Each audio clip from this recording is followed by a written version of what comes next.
After dropping my son and his wife at the airport for their dream vacation to Paris, I received a text message that made my blood run cold. It was from Rosa, my housekeeper of 10 years. She wrote 3 simple sentences. "Mr. King, do not come home. Pull over. Check the living room cameras immediately." I steered my Cadillac onto the shoulder of the highway, my heart hammering against my ribs like a trapped bird. I opened the security app on my phone, and what I saw on that small screen froze the marrow in my bones. My house was not empty, and the people inside were not burglars in masks. They were the very same people I had just hugged goodbye at the departure gate. My name is Desmond King, and I am 73 years old. For 40 years, I worked as a structural engineer, building bridges that could withstand hurricanes and skyscrapers that scraped the clouds. I know how to spot a hairline fracture in concrete before the whole building comes down. But I failed to see the cracks in my own foundation until it was almost too late. I thought I had built a legacy for my son Jamal. I thought I had welcomed a daughter into this family when he married Tiffany. I was wrong. I had invited termites into a wooden house. Before I tell you how I declared war on my own flesh and blood, please take a moment to like this video and subscribe to the channel. Let me know in the comments where you are watching from. Your support helps me share these stories of truth and justice. The morning started with deception wrapped in a smile. I remember the humidity of the Atlanta air as I loaded their Louis Vuitton suitcases into the trunk of my car. 4 suitcases for a 2-week trip. I did not think much of it at the time. Tiffany was wearing a white sundress and a wide-brimmed hat, looking every bit the excited tourist. Jamal, my 32-year-old son, was pacing nervously, checking his watch.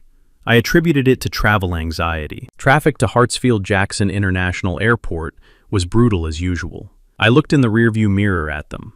They were holding hands. Tiffany leaned her head on Jamal's shoulder. "You are too good to us, Dad," Tiffany said, her voice dripping with syrup. "This trip is exactly what Jamal and I needed to reconnect. You know, work has been so stressful for him." I nodded, keeping my eyes on the road. I knew Jamal had not worked a real day in 6 months since he quit the construction management job I got him. He said the boss was too demanding. I knew he was soft. I had tried to raise him with the discipline of the steel mills I grew up in, but maybe I had given him too much too soon. "You two enjoy Paris," I said. "Go see the Eiffel Tower, walk along the Seine. Your mother and I always wanted to go back there one more time before she passed." At the mention of Ruby, my late wife, the car went silent. Ruby had been gone for 5 years, but her presence still filled every room of my house and every chamber of my heart.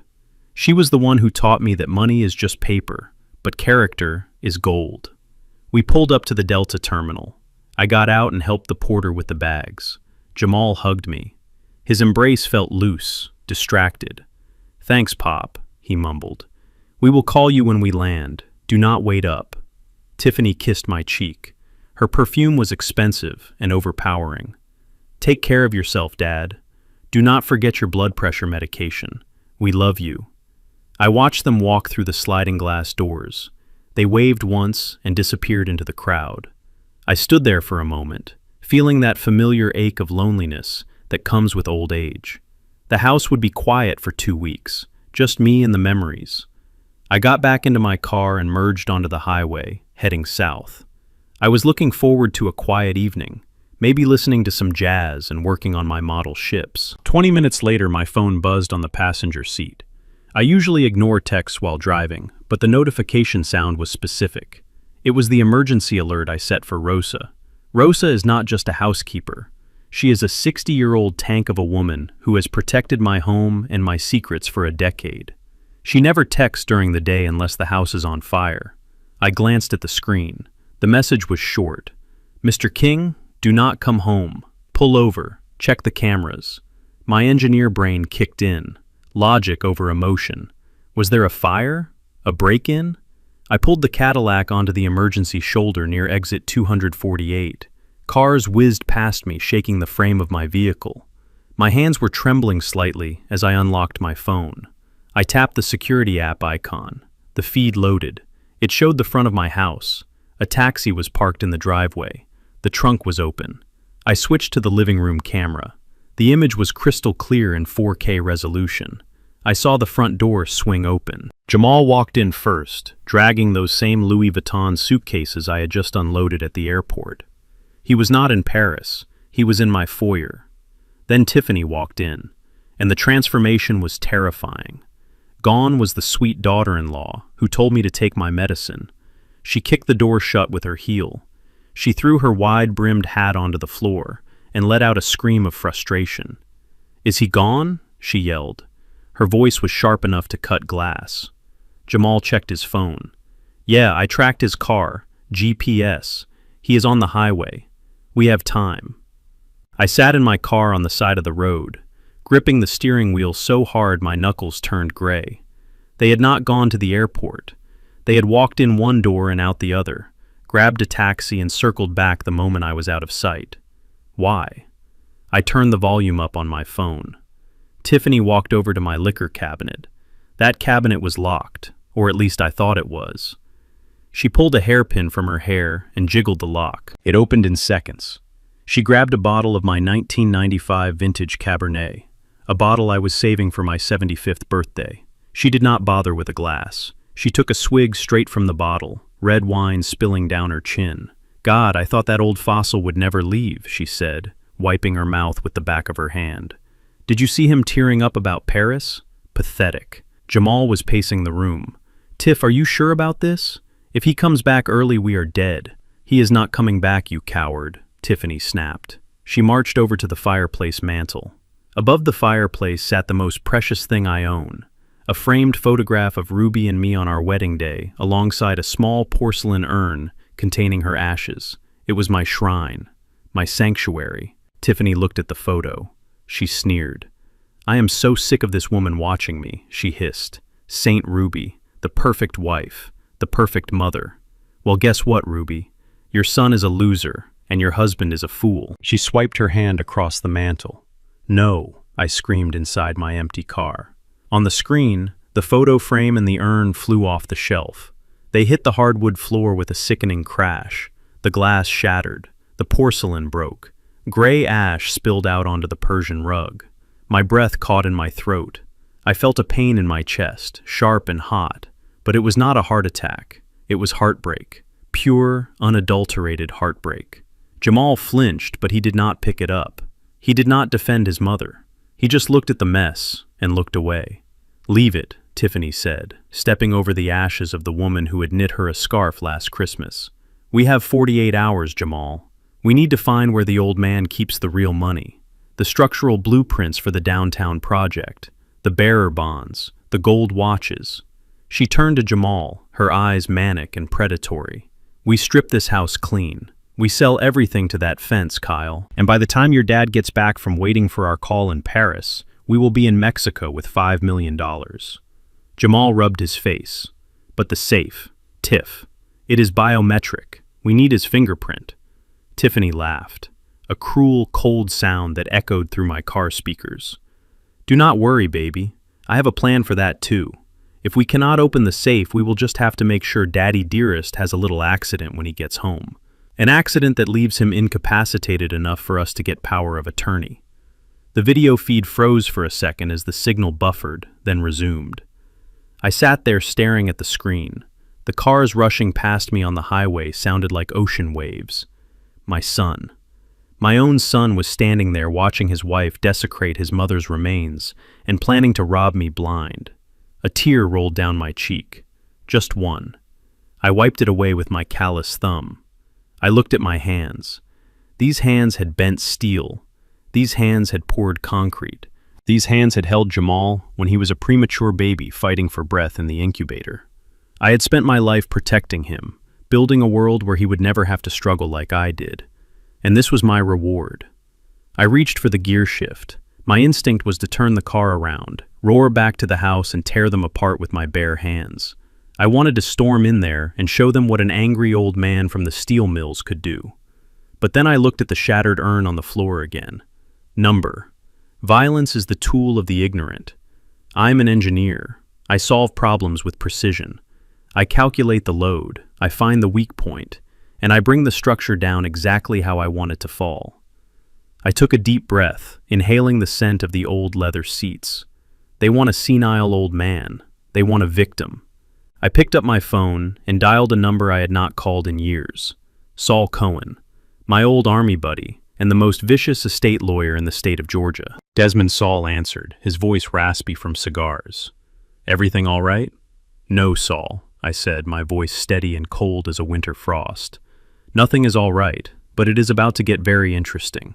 I need you to activate the Vulture protocol." There was a pause on the other end. "Desmond, are you sure?" "That is the nuclear option. Once we start that, there is no going back." I looked at the screen one last time. Tiffany was kicking the shards of the urn under the sofa. Jamal was opening the drawers of my antique desk, dumping my papers on the floor. "I am sure," I said. "I am not going home, Saul. I am going hunting." I hung up the phone and put the car in drive. I did not take the exit from my house. I drove straight past it. If they wanted a war, I would give them a war. But they would not see me coming until the roof was already collapsing on their heads. To be continued. My hand was shaking as I reached for the gear shift. Every instinct in my body screamed at me to turn that car around. I wanted to roar back down the highway, crash through my own front gate, and drag my ungrateful son and his snake of a wife out by their collars. I wanted to confront them. I wanted to scream until my throat bled. I wanted to see the fear in their eyes when they realized the old man was not as senile or as helpless as they thought. I shifted into drive, my foot hovering over the gas pedal, ready to unleash 73 years of rage. But then the phone buzzed again. It was Rosa. Her second message was even more urgent than the first. It was typed in all caps. "Stop! Do not come back. There is a third." A third. My foot froze. I looked down at the phone screen, which was still resting on the passenger seat. I switched the camera view from the living room to the driveway camera. A sleek silver Mercedes had just pulled up behind the taxi Jamal and Tiffany had arrived in. A man stepped out. He was tall, wearing a suit that cost more than my first car, and he checked his reflection in the side mirror before walking toward my front door. I knew that face. It was Kyle.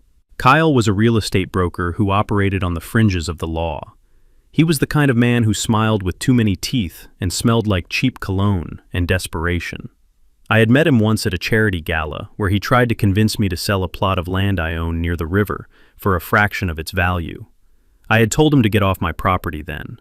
Now, he was walking into my home as if he had a key. And he did. Tiffany opened the door for him before he even knocked.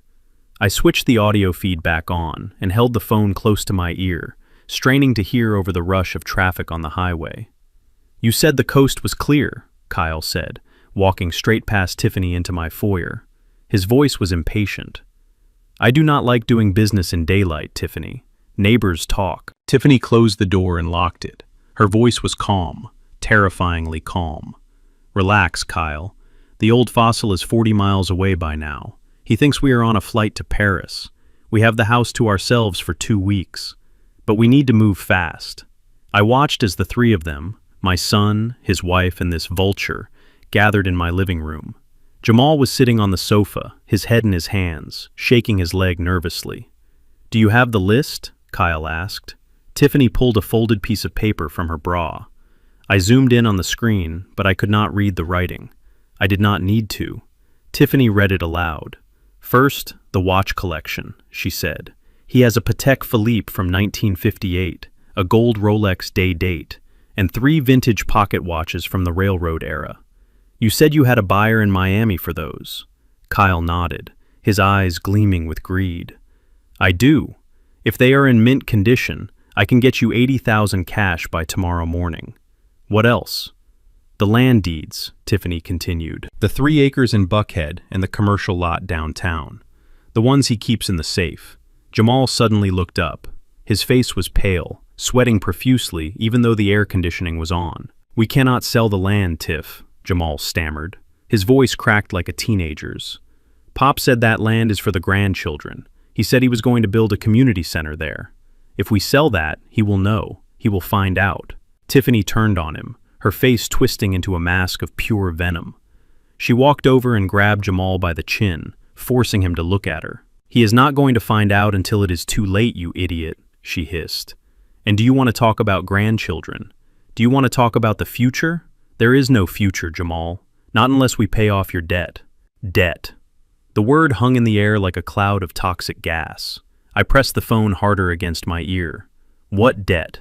Kyle laughed, a dry, humorless sound. Listen to your wife, Jamal. The guys you owe in Vegas are not the kind of people who wait for a community center to be built. They want their money, and $500,000 is a lot of money to keep waiting. $500,000. The number hit me like a physical blow to the stomach. I gasped, the air leaving my lungs. My son, the boy I had sent to private schools, the boy I had taught to balance a checkbook when he was 10 years old, had gambled away $500,000. I looked at Jamal on the screen. He looked small, defeated. He was 32 years old, but in that moment, he looked like a frightened child who had broken a window and was trying to hide the pieces. It was not all me, Jamal whined, his voice trembling. You spent half of that on the trips, Tiffany, the designer bags, the car. You told me to double down. You said I was due for a win.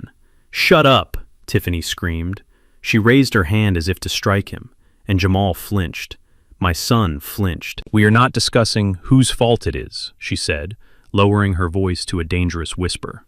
We are discussing how we stay alive. We strip this house. We sell the watches. We sell the land. And we take the cash and go to Europe for real. By the time the old man realizes his safe is empty, we will be ghosting him from a beach in Nice. Kyle clapped his hands together. All right, lovebirds. Enough drama. Open the safe. I need to verify the deeds before I call my contact. Tiffany looked at the safe in the corner of the room, the safe that was hidden behind a painting of the Brooklyn Bridge, a bridge I had helped repair in the 80s. We are working on it, Tiffany said. We need his fingerprint. But do not worry. If we cannot crack the code, we have a plan B. Plan B? Kyle asked, raising an eyebrow.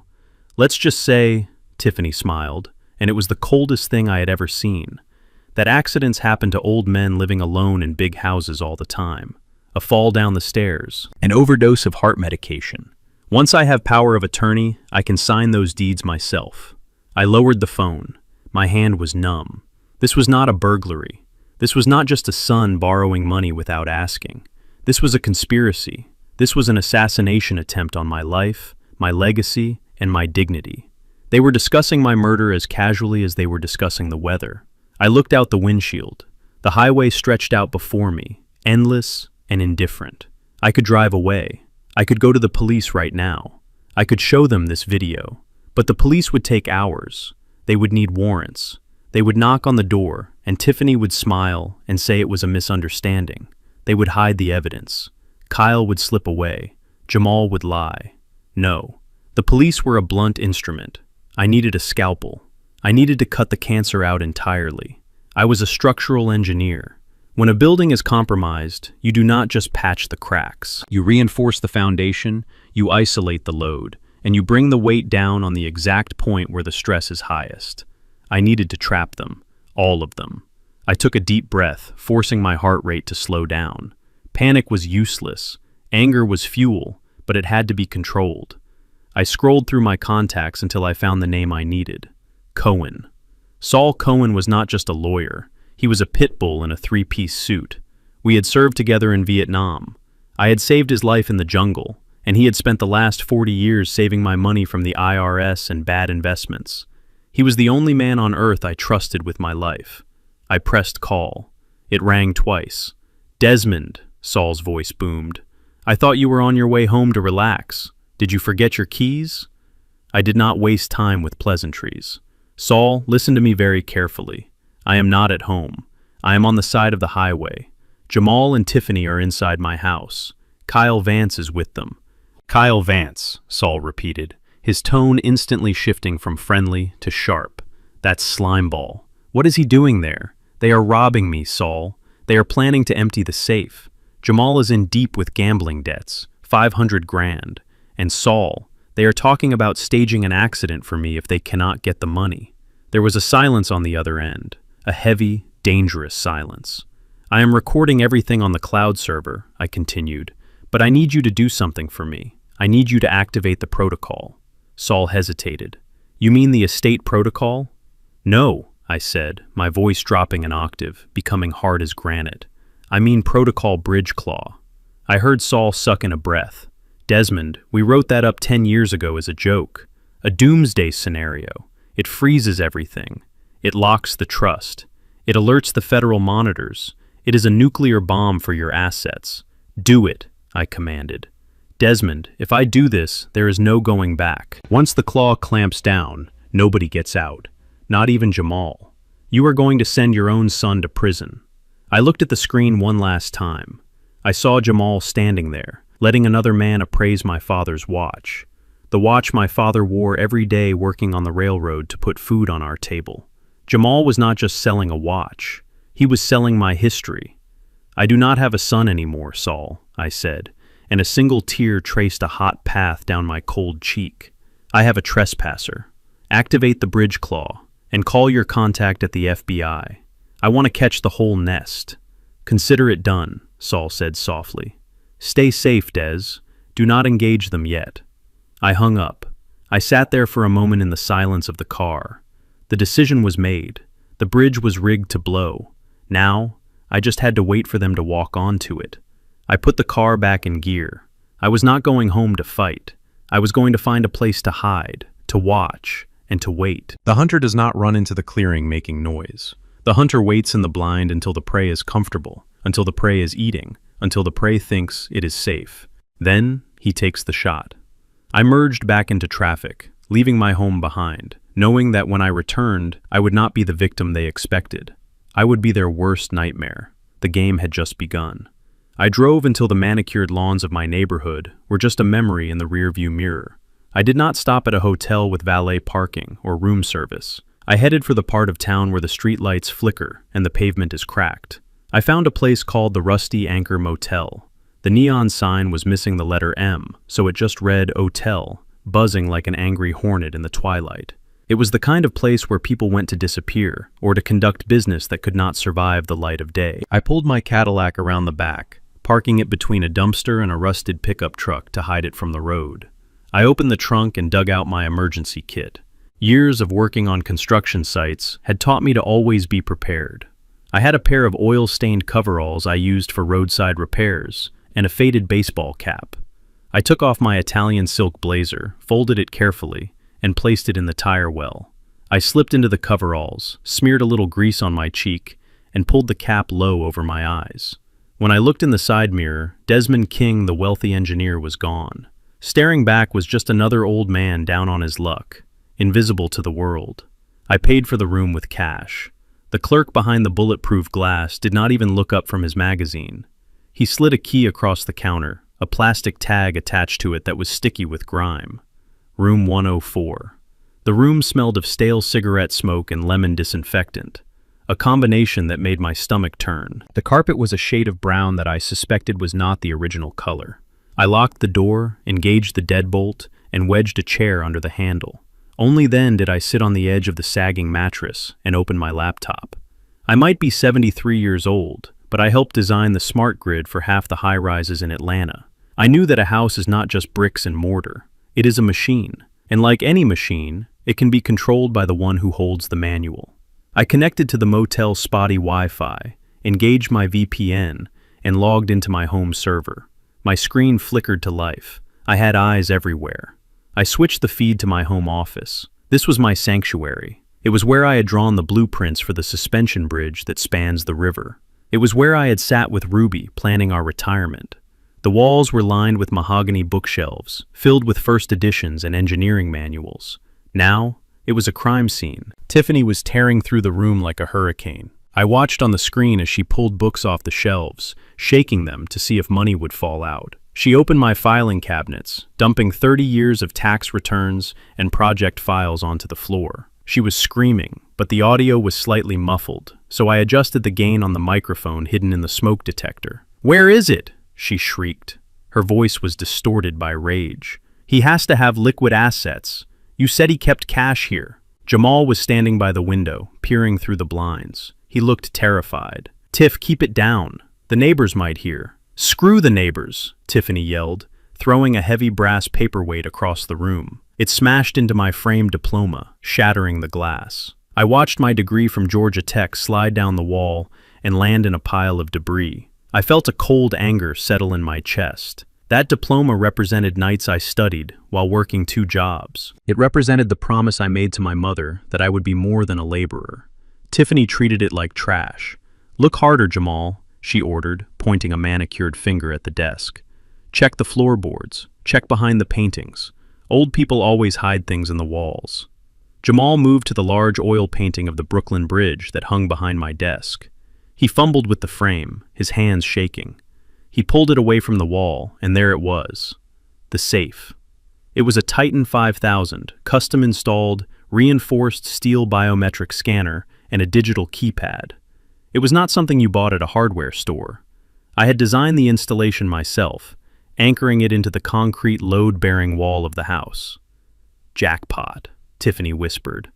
Her eyes lit up with a greed so intense it looked almost demonic on the black and white screen. She rushed over, pushing Jamal aside. She started punching numbers into the keypad.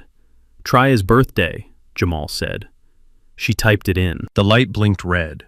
"Try Ruby birthday." Red light. "Try your birthday, Tiff." She paused, looking at him with disgust. "Why would he use my birthday? He hates me." "Try it anyway," Jamal pleaded.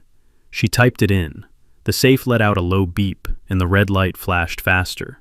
"System lockout in 3 attempts," a computerized voice announced from the safe speaker. "Damn it," Tiffany screamed, kicking the heavy steel door. She grabbed her hair, pacing the small room like a trapped animal. "We are locked out. We need the code or we need his fingerprint." I sat in the motel room, the blue light of the laptop illuminating my grease-smeared face. I took a sip of the lukewarm water from the bathroom tap. "You will never get that code," I thought.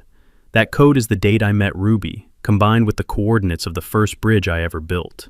It is a map of my life, and you are not welcome in that territory." Then Jamal said something that made me sit up straight on the edge of the bed. "Maybe we can break it open," he said. "I saw a sledgehammer in the garage. If we hit the hinges hard enough, maybe it will pop." I watched Tiffany stop pacing. She turned to Jamal slowly. For a second I thought she was considering it, but then she raised her hand and slapped him hard across the face. The sound was sharp and loud, echoing through my laptop speakers. "You idiot," she hissed. "Do you know who your father is? He is a structural engineer. He builds things to withstand earthquakes. You think a sledgehammer is going to open a Titan safe?" She grabbed his face, squeezing his cheeks with her nails. "And besides," she continued, her voice dropping to a sinister whisper, "that safe has seismic sensors. It is wired directly to the police station. One heavy impact, one blow with a hammer, and the silent alarm trips. The cops would be here in 3 minutes. Do you want to go to jail, Jamal?" Jamal shook his head, tears welling in his eyes. "No, Tiff. I just want the money." "Then use your brain," Tiffany spat, releasing him. "We cannot force it open. We need the key, and the key is attached to your father's hand." She walked back to the desk, sweeping the rest of my papers onto the floor to clear a space. She sat down and drummed her fingers on the mahogany surface. I could see the gears turning in her head. She was calculating, plotting. "We have to bring him back," she said finally. Jamal looked confused. "But we just sent him away. If he comes back, he will see all this. He will see the mess. He will know." "Not if we do it right," Tiffany said. Her eyes narrowed. "We call him. We tell him something happened. Something that would make a loving father turn his car around immediately." "Like what?" Jamal asked. "Like you are sick," Tiffany said. A smile spread across her face, a smile that chilled me to the bone. "You call him. You tell him we missed the flight because you collapsed at the airport. You tell him you are at the house and you are scared. He will come running. He always comes running for you." "And then what?" Jamal asked, his voice trembling. "When he gets here, what do we do?" Tiffany reached into her purse. She pulled out a small, orange prescription bottle. I zoomed in on the label. Xanax, high dosage. "Then we take care of him," she said. "We make him some tea. We put a few of these in it, enough to knock out a horse. When he is out cold, we drag him to the safe. We use his thumb to open it. We take everything." "And when he wakes up," Jamal asked. Tiffany shrugged. "If he wakes up, we tell him he had a stroke. We tell him he fell and hit his head. We tell him he is confused." "Who are they going to believe, Jamal? A senile, 73-year-old man with a history of heart problems? or his concerned son and daughter-in-law who are taking care of him. We will have the money. We will have the power of attorney. We can put him in a home and throw away the key. I stared at the screen. My heart was pounding so hard, I could hear the blood rushing in my ears. They were not just thieves, they were monsters. They were willing to drug me, gaslight me, and imprison me in my own mind just to fund their lifestyle. I looked at my hand, the hand Tiffany wanted to use as a key. I clenched it into a fist. It was a strong fist, a fist that had held hammers and wrenches and rivets. "You want me to come back?" I whispered to the empty motel room. "You want to lure me into your trap?" I reached into my bag and pulled out a burner phone I had bought at a gas station on the way here. "Fine," I said. "I will come back. But I am not coming back as the father you think you can manipulate. I am coming back as the architect of your destruction." On the screen, I saw Jamal pick up his phone. He looked at Tiffany for reassurance. She nodded, mouthing the words, "Make it sound real."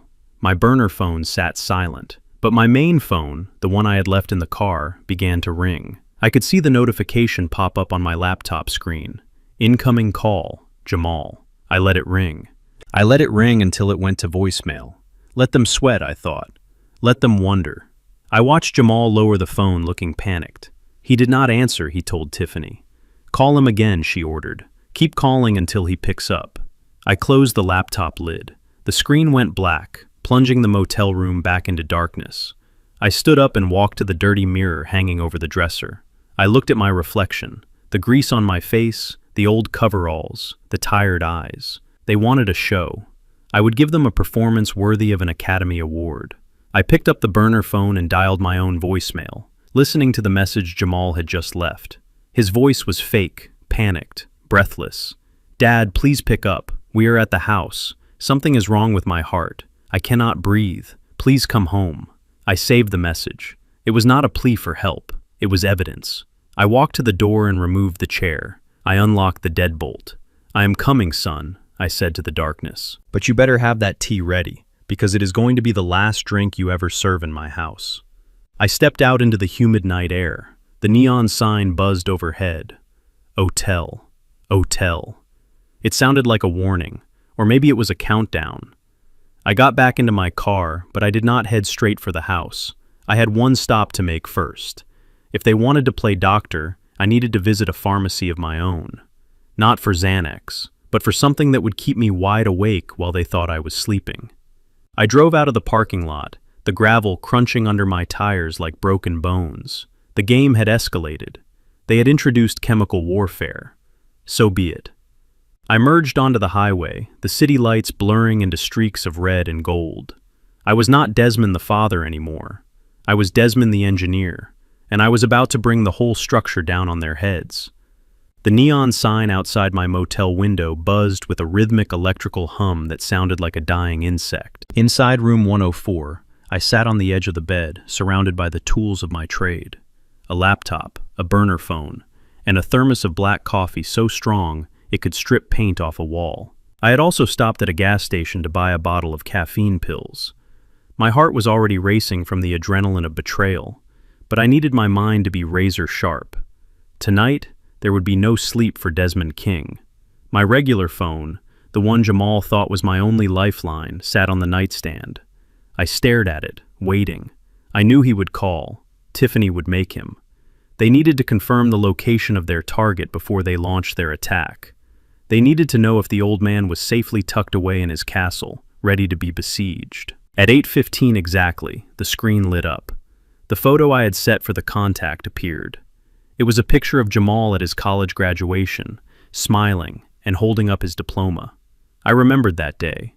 I remembered how proud I was. I remembered thinking that the King legacy was safe in his hands. Now looking at that smile felt like looking at a stranger. I let it ring 3 times. An old man does not answer on the first ring. An old man fumbles for his glasses. An old man moves slowly. I cleared my throat, forcing my voice to drop into a gravelly whisper. I hunched my shoulders, channeling every ounce of fatigue I had felt in my 73 years. I slid the answer button. "Hello," I rasped. "Jamal, is that you?" "Hey, Pop." The voice on the other end was bright, too bright. It had the forced cheerfulness of a telemarketer selling a scam. "It is me. I am so sorry to call you this late. Did I wake you? I leaned back against the headboard, closing my eyes to focus on the audio. No, son, not yet. I paused, letting a heavy sigh escape my lips. I was just getting ready for bed. The house is so quiet without you two. I heard him exhale. It sounded like relief. Yeah, about that, Pop. We are having a nightmare with the flight. We are stuck on the tarmac, mechanical issues or something. The captain says we might be delayed another 3 hours. We have not even taken off yet.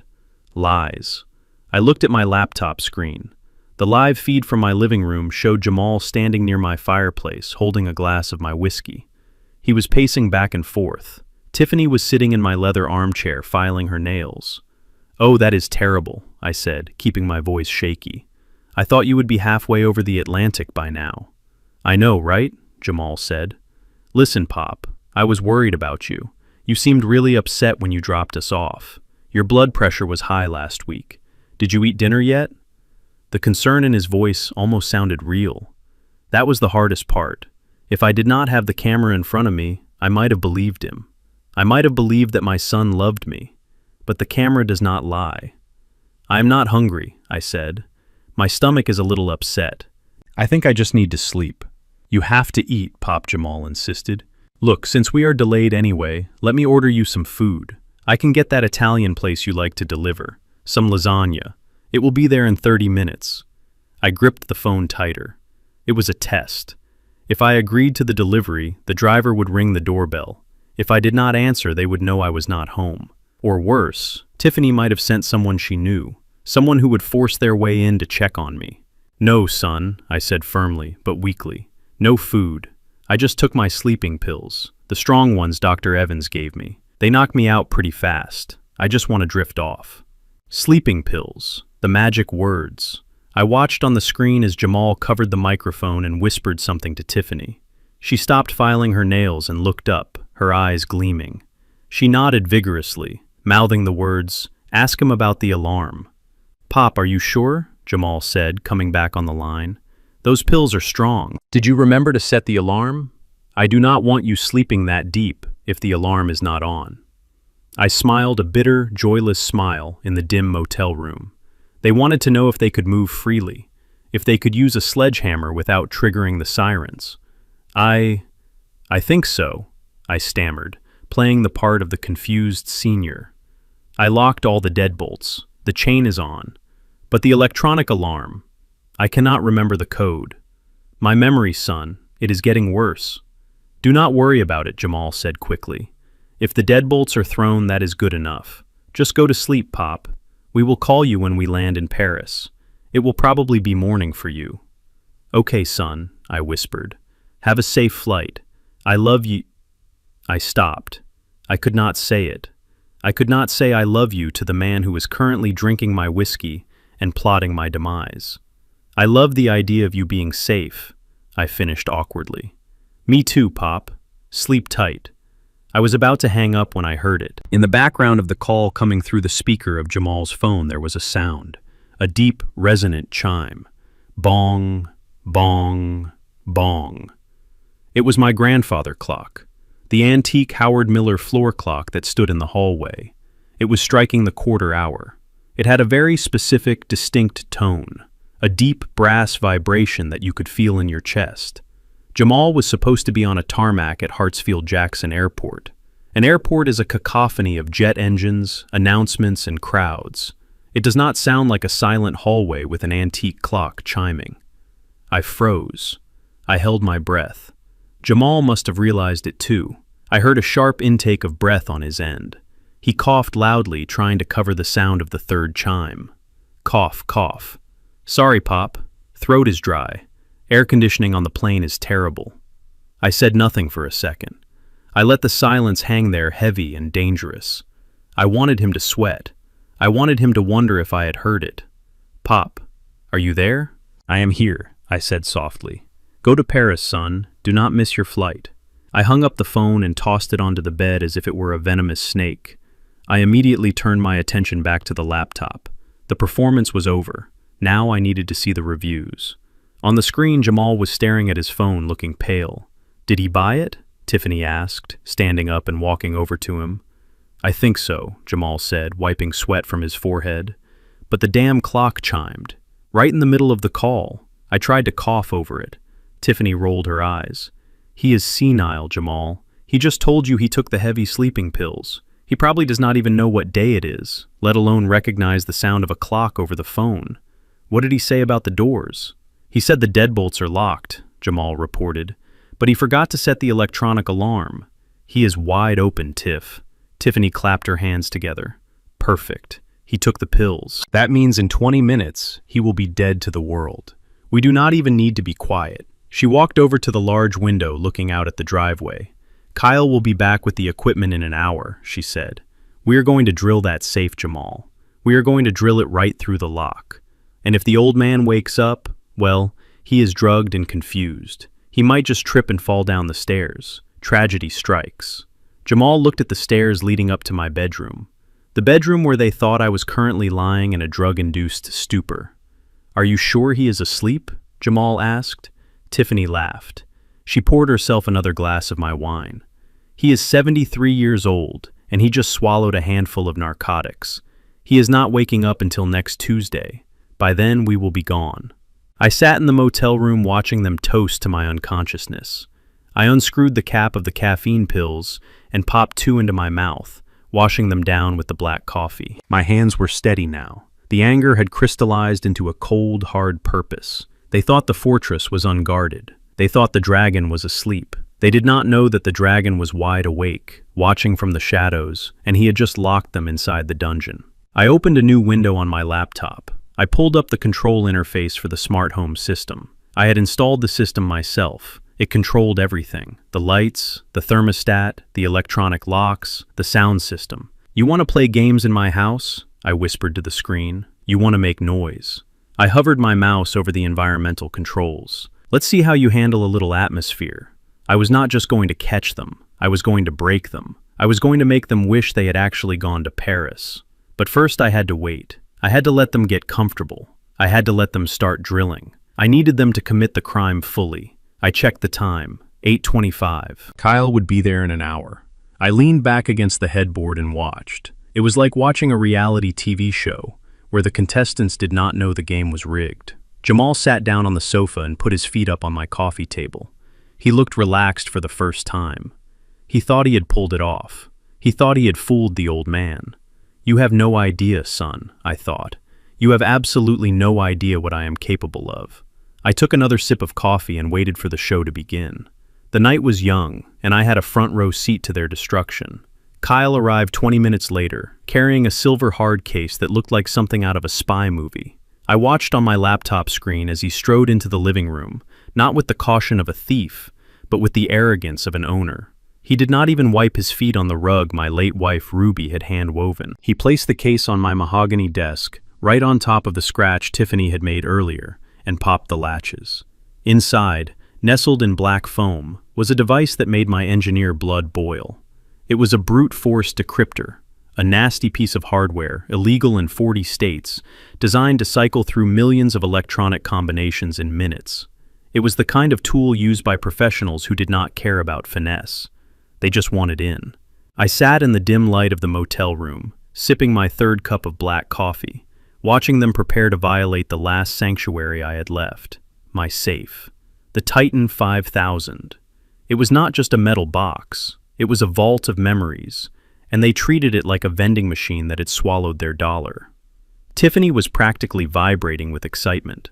She poured another glass of my vintage wine, her hand shaking slightly, not from fear, but from anticipation. How long will it take Kyle? She asked, leaning over his shoulder. The old man is out cold, but I do not want to push our luck. Kyle connected 2 leads from the device to the electronic keypad of the safe. He adjusted a dial, and a low hum filled the room, audible even through the microphone on the wall. It depends on the complexity of the encryption, he said, his eyes fixed on the device's small screen. If he used a standard factory code, 5 minutes. If he got creative, maybe 20. But this baby never fails. It listens to the tumblers. It feels the voltage drop. It is smarter than any human engineer. I smirked at the screen. Smarter than me? We will see about that. I had built that safe into the foundation of the house myself. I knew its quirks. I knew that if you tried to force the electronic lock without disengaging the seismic sensors first, it would trigger a silent alarm. But I had disabled the external police alert remotely 10 minutes ago. I did not want the police interrupting the show. Yet, I wanted them to open it. I wanted them to see what was inside. "Start it," Tiffany commanded. Kyle flipped a switch. The safe let out a high-pitched whine. The red light on the keypad began to flash rapidly, like a strobe light in a nightclub. Beep, beep, beep, beep. Jamal stood in the corner, biting his fingernails. He looked pale. Every time the safe beeped, he flinched, as if he expected an explosion. "Is it supposed to be that loud?" he whispered. "Relax," Kyle muttered. "It is cycling. Just watch the green light. When it turns green, we are rich." I leaned closer to my laptop. I remembered what was in that safe. I had not opened it in years, not since Ruby died. I knew exactly what they were expecting to find. Stacks of cash, gold bars, the Patek Philippe watch collection, the deeds to the commercial properties downtown. The beeping accelerated. The numbers on Kyle's device blurred. Come on," Tiffany hissed. She was pacing again, her heels clicking on the hardwood floor, a staccato rhythm of greed. Suddenly the whining stopped. The room went dead silent. The light on the safe stopped flashing red. It stayed dark for a second, a long, breathless second. Then it turned a solid, steady green. Click, clack, thud. The heavy steel bolts retracted. The door popped open an inch, creaking on its hinges. "Yes!" Tiffany screamed. She actually jumped in the air. "We are in. We are absolutely in." She rushed forward, shoving Kyle aside. She grabbed the handle of the safe and pulled the heavy door all the way open. Jamal stepped forward, his eyes wide. Even Kyle leaned in, licking his lips. I watched their faces. This was the moment, the payoff. Tiffany reached inside her hands, trembling. "Where is the light?" she snapped. "I cannot see anything. It is dark in there." She pulled out her phone and turned on the flashlight. She shone the beam into the cavernous interior of the Titan 5000. I saw her face change. It did not change to joy. It did not change to triumph. It froze. Her mouth fell open, but no sound came out. Her eyes went wide, not with excitement, but with confusion. Pure, unadulterated confusion. She started clawing at the empty space inside the safe. She reached to the top shelf. Nothing. She reached to the bottom shelf. Nothing. "What is this?" she whispered. Her voice was barely audible. "What is it?" Jamal asked, stepping closer. "How much is there? Is it enough to cover the debt?" Tiffany turned around slowly. In her hand, she held the only two items that were inside the safe. There was no money. There were no deeds. There were no watches.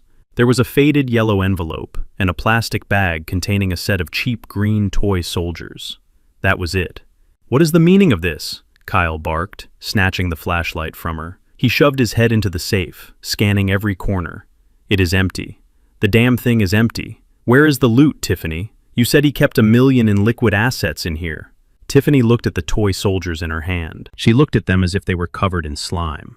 "These are toys," she stammered. "Why are there toys in a biometric safe?" I closed my eyes in the motel room, and a wave of nostalgia washed over me. Those were not just toys. Those were the Green Berets. When Jamal was 7 years old, I had lost my job at the first engineering firm. We were broke. We were eating beans and rice 3 times a day. Christmas was coming, and I had no money for gifts. I had sold my own watch, my father's watch, to buy that bag of plastic soldiers for Jamal. I remembered the look on his face that Christmas morning. He did not care that they were cheap. He played with them for hours, building forts in the living room, calling me General Dad.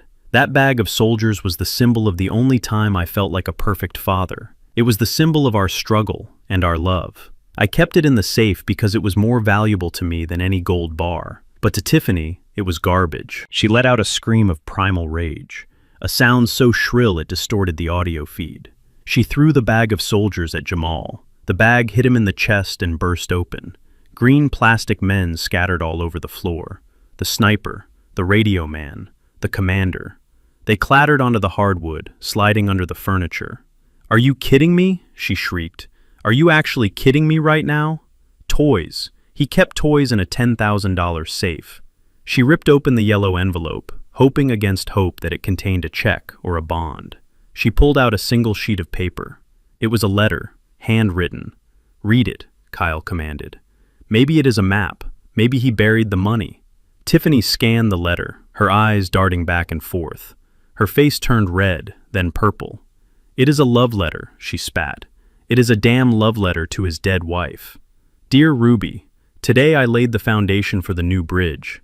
She crumpled the letter into a ball and threw it into the fireplace. "He is playing us," she screamed. She turned on Jamal and shoved him hard. "You said he was rich. You said he was loaded. You said this safe was the holy grail. Where is the money, Jamal? Where is my $5 million? Jamal looked down at the plastic soldiers at his feet. He picked one up. It was the guy with the bazooka. I saw a flicker of recognition in his eyes. He remembered. For a second, just a second, he remembered Christmas of 1999. "Pop used to tell me these were his best men," Jamal whispered. "He said they guarded the treasure." "Shut up about the soldiers," Tiffany yelled. She grabbed a vase from the table and smashed it against the wall. "I do not care about his best men. I care about the guys who are going to break your legs if we do not come up with $500,000 by Friday." Kyle was already packing up his equipment. He looked disgusted. "This is a bust," he said, snapping the case shut. "I risked my license for a bag of toys. You two are amateurs." "Wait, Kyle," Tiffany pleaded, grabbing his arm. "Do not leave. He has to have the money somewhere else. The bank, the offshore accounts, we just looked in the wrong place." "I am not sticking around to find out," Kyle said, shaking her off. "Call me when you have something real.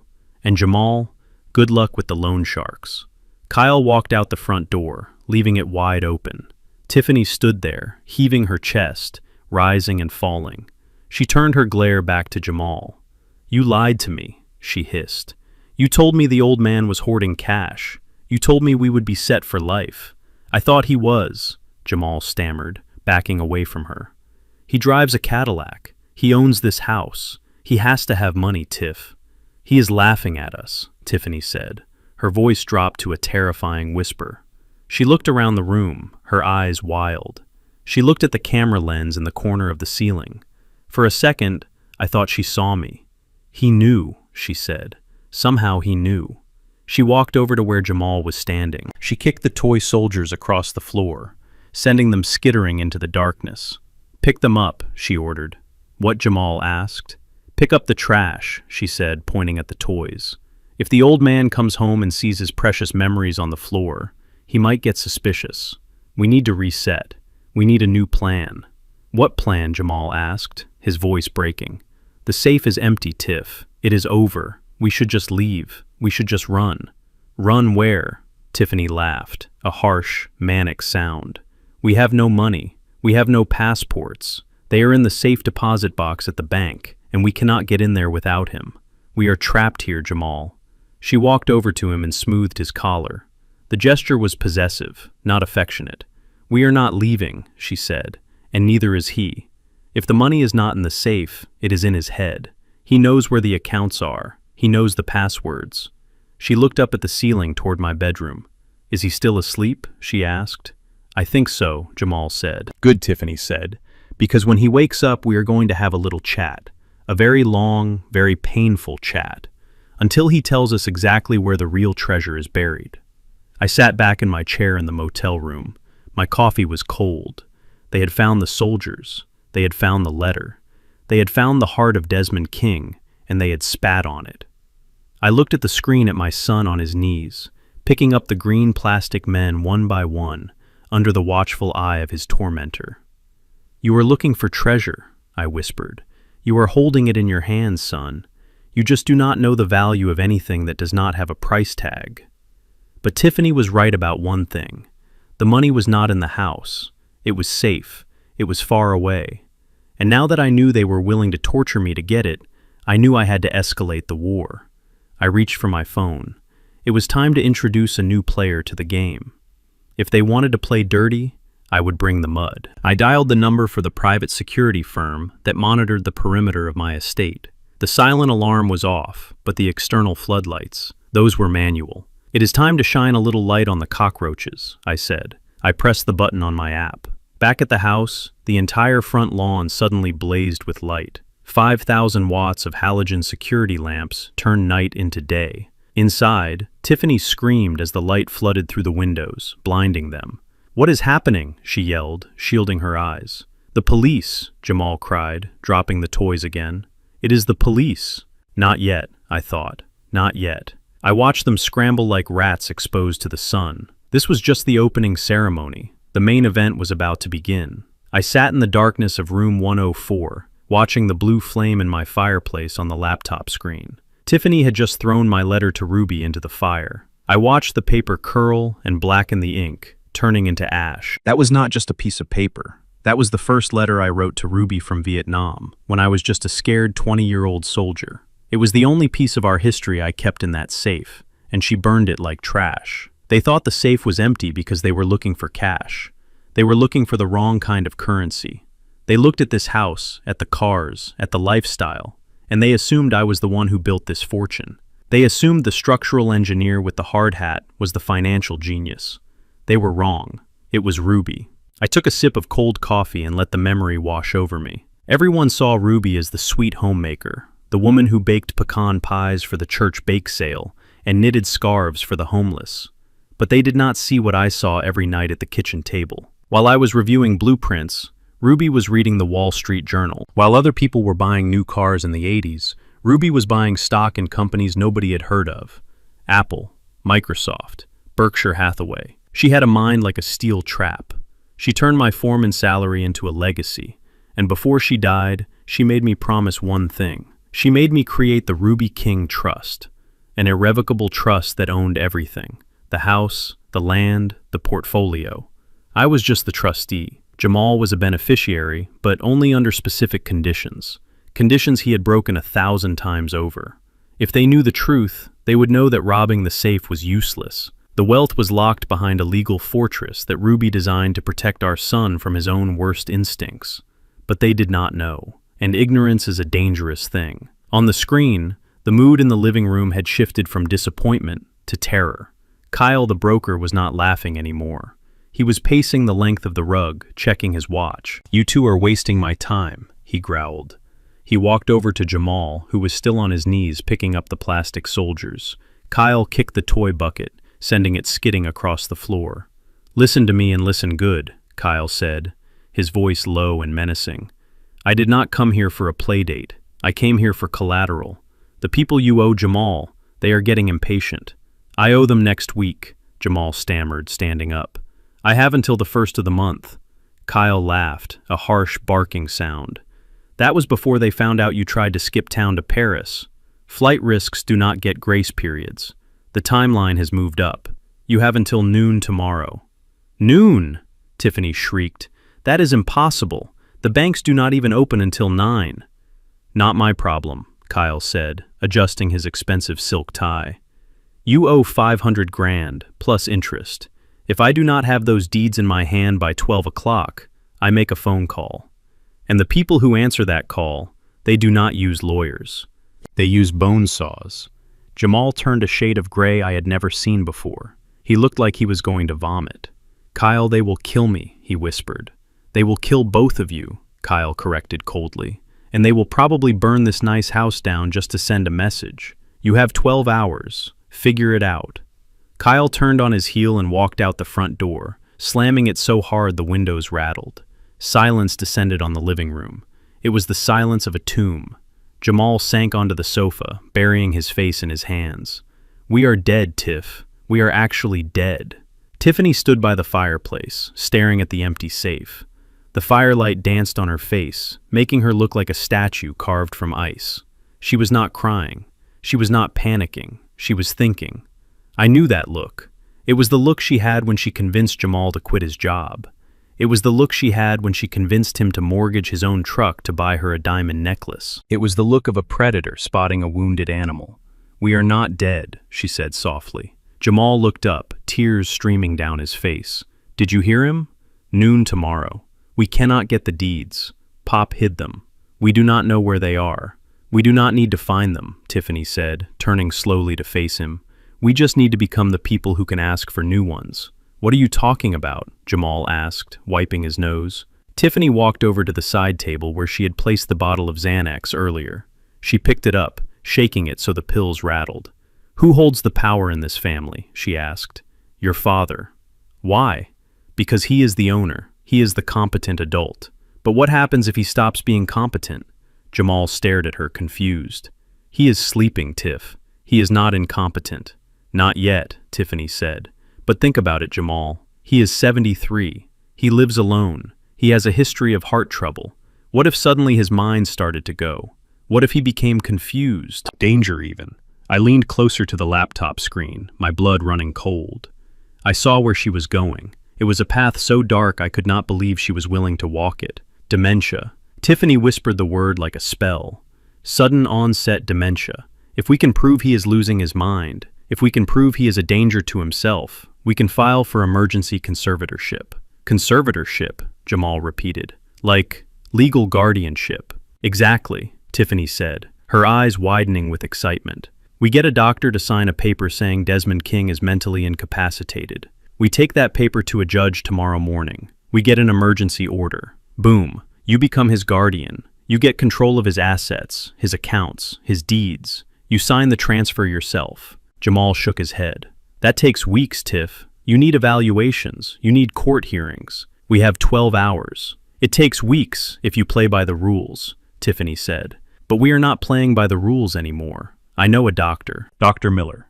He lost his license last year for writing bad prescriptions, but he still has his stamp. He owes me a favor. For $5,000, he will write whatever diagnosis we want. She walked over to Jamal and knelt in front of him, placing her hands on his knees. But we need evidence, she said. We need the old man to look the part. When the notary comes tomorrow morning, Desmond needs to look crazy. He needs to look lost. He needs to look like he cannot even feed himself. How do we do that? Jamal asked. Tiffany smiled, and it was the most terrifying thing I had ever seen. We help him along. We wake him up. We mess with his head. We move the furniture. We change the clocks. We keep him drugged just enough so he slurs his words, but not enough to knock him out. We gaslight him, Jamal. We make him believe he is losing his mind. And by tomorrow morning, when Dr. Miller walks in, your father will be a drooling mess. Jamal looked at the stairs leading up to my bedroom. But he is my dad, Tiff. He is an obstacle, Tiffany snapped, standing up. Do you want to be a good son? Or do you want to be alive at 12:01 tomorrow? Because Kyle is not bluffing. Jamal looked at her. Then he looked at the door where Kyle had exited. Fear won. Fear always wins with Jamal. Call Dr. Miller, he said, his voice barely a whisper. I sat back in the motel room, stunned. They were not just going to steal my money. They were going to steal my mind. They were going to strip away my dignity, my identity, and my freedom. They were going to use the legal system to turn me into a prisoner in my own body, just to pay off a gambling debt. I felt a tear run down my cheek, but I brushed it away, angrily. Ruby, I whispered to the empty room. Did you hear that? They want to say I am crazy. I looked at the reflection in the mirror, the grease-stained coveralls, the tired eyes. I did look a little crazy, and then a thought occurred to me. A plan so bold, so risky that it made my hands steady again. You want crazy, I said to the screen. You want a confused old man who sees things that are not there. You want a performance. I stood up and began to pace the small room. If I stayed hiding in this motel, I could record them, but I could not stop them. The judge might believe a signed doctor's note over a video recording if I was not there to defend myself. And once a conservatorship is signed, it is a nightmare to undo. No, I had to go back. I had to walk right into the lion's den. I had to let them think their plan was working. I had to play the part of the senile old fool. I had to let them drug me, let them mock me, let them think they had won. Because only by being inside the house could I destroy them from within. I checked my watch. It was almost midnight. I packed my laptop. I put the burner phone in my pocket. I grabbed the bottle of caffeine pills. I was going home. But I was not going home to sleep. I was going home to haunt them. Tiffany wanted a show. She wanted to prove I was losing my mind. Well, daughter-in-law, I thought as I grabbed my keys. You were about to get the performance of a lifetime. But remember one thing. I looked at the image of the safe on the screen, the green light still glowing. The most dangerous person in the room is not the one who is shouting. It is the one who is listening. I opened the motel door and stepped out into the night. The humidity hit me like a physical weight. "I am coming for you," I whispered, "and I am bringing hell with me." I sat in my car parked down the street under the heavy shadow of an oak tree. The engine was off, but the laptop on the passenger seat was burning bright with the live stream from my living room. The time was 1:15 in the morning. Most people were sleeping. Most sons were safe in their beds. But my son was wide awake, hosting a demon in a suit. A black sedan had pulled up to the driveway 5 minutes ago. It was not a luxury car, but it was clean, nondescript, the kind of car that blends into traffic. Out stepped a man I recognized from the darkest rumors at the country club, Dr. Lawrence Miller. He was a psychiatrist who had lost his hospital privileges years ago for overprescribing opioids, but somehow managed to keep his medical license. He was the kind of doctor you called when you did not want to heal a patient, but when you wanted to fix a problem. I watched him walk into my house. He did not wipe his feet. He carried a leather briefcase that looked worn, like it had carried too many secrets and too much dirty money. Tiffany greeted him with a kiss on the cheek. A kiss. That told me everything. This was not a professional consultation. This was a conspiracy between old friends. "Dr. Miller," she said, her voice oozing charm. "Thank you for coming on such short notice." Miller looked around the room, eyeing the expensive furniture and the open safe. He whistled low. "Nice place. I see why you are in a hurry to secure the perimeter." He walked over to my liquor cabinet and poured himself a glass of my scotch without asking. He took a sip and grimaced. "Single malt, smooth, just like this operation needs to be." He sat down at my dining table and opened his briefcase. He pulled out a stack of legal forms and a heavy fountain pen. "All right, Tiffany," he said, getting straight to business.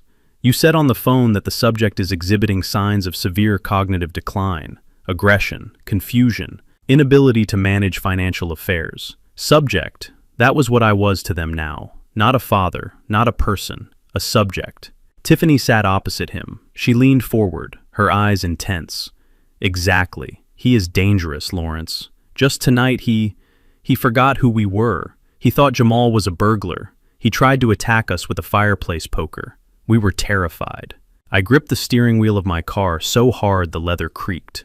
Lies. Vile, poisonous lies." Jamal was standing by the window, looking out at the darkness. He was not looking at the doctor. He could not even stomach his own treachery.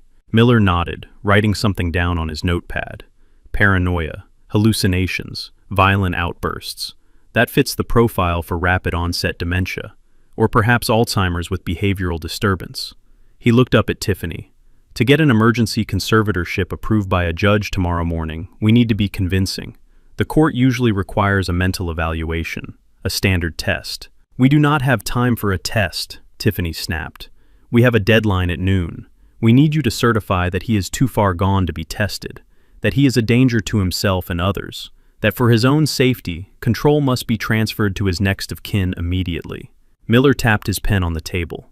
He looked at Jamal, then back at Tiffany. "That is a heavy diagnosis, Tiffany. You are asking me to legally strip a man of his rights without even speaking to him. If the medical board finds out, I could go to jail." Tiffany smiled. It was the smile of a shark sensing blood in the water. "The medical board is not going to find out, Lawrence, because you are going to write the report based on your observation of him tonight. You are going to say you came for a house call and found him in a state of delirium." "And what makes it worth the risk?" Miller asked, leaning back in my chair. Tiffany held up 5 fingers. 5,000, she said. Miller laughed. He actually laughed. He took another sip of my scotch. 5,000 might cover the gas money to get here, but for a signature that hands you the keys to a multi-million-dollar estate, you are insulting my intelligence. Tiffany's smile did not waver. "How much?" 50, Miller said. $50,000, cash. Jamal spun around from the window. 50 grand. We do not have 50 grand. That is why we are doing this. Miller shrugged. Then I guess you do not have a conservatorship, and I guess you do not get to sell those deeds tomorrow. And I guess whatever loan sharks are chasing you will just have to break your kneecaps. He started to pack his papers back into the briefcase. "Wait," Tiffany said. She looked at Jamal. Her eyes were hard, demanding compliance. "We will get you the money," she said to Miller. "Once the order is signed and we have access to his accounts, we will wire it to you." Miller paused. He looked at Tiffany, then at Jamal. "I want a post-dated check, signed by Jamal as the future conservator, and I want collateral." Tiffany took off her diamond engagement ring, the ring I had helped Jamal pay for. She slid it across the table. "Keep this until the wire clears. It is worth 20. Miller picked up the ring, examining it under the light. He nodded slowly. "Deal." He pulled the papers back out. "I need the son to sign the petition," he said. "He is the petitioner. I am just the medical expert. If this goes south, kid, you are the one going down for perjury. I am just a doctor who made a misdiagnosis." Miller pushed the paper toward Jamal. Jamal stared at the document. It was a single sheet of paper, but it weighed 1,000 tons. It was a declaration that his father, the man who raised him, the man who taught him to ride a bike, the man who paid for his college, was mentally incompetent. I watched my son on the screen. My heart was pounding, not with fear, but with a profound aching sadness.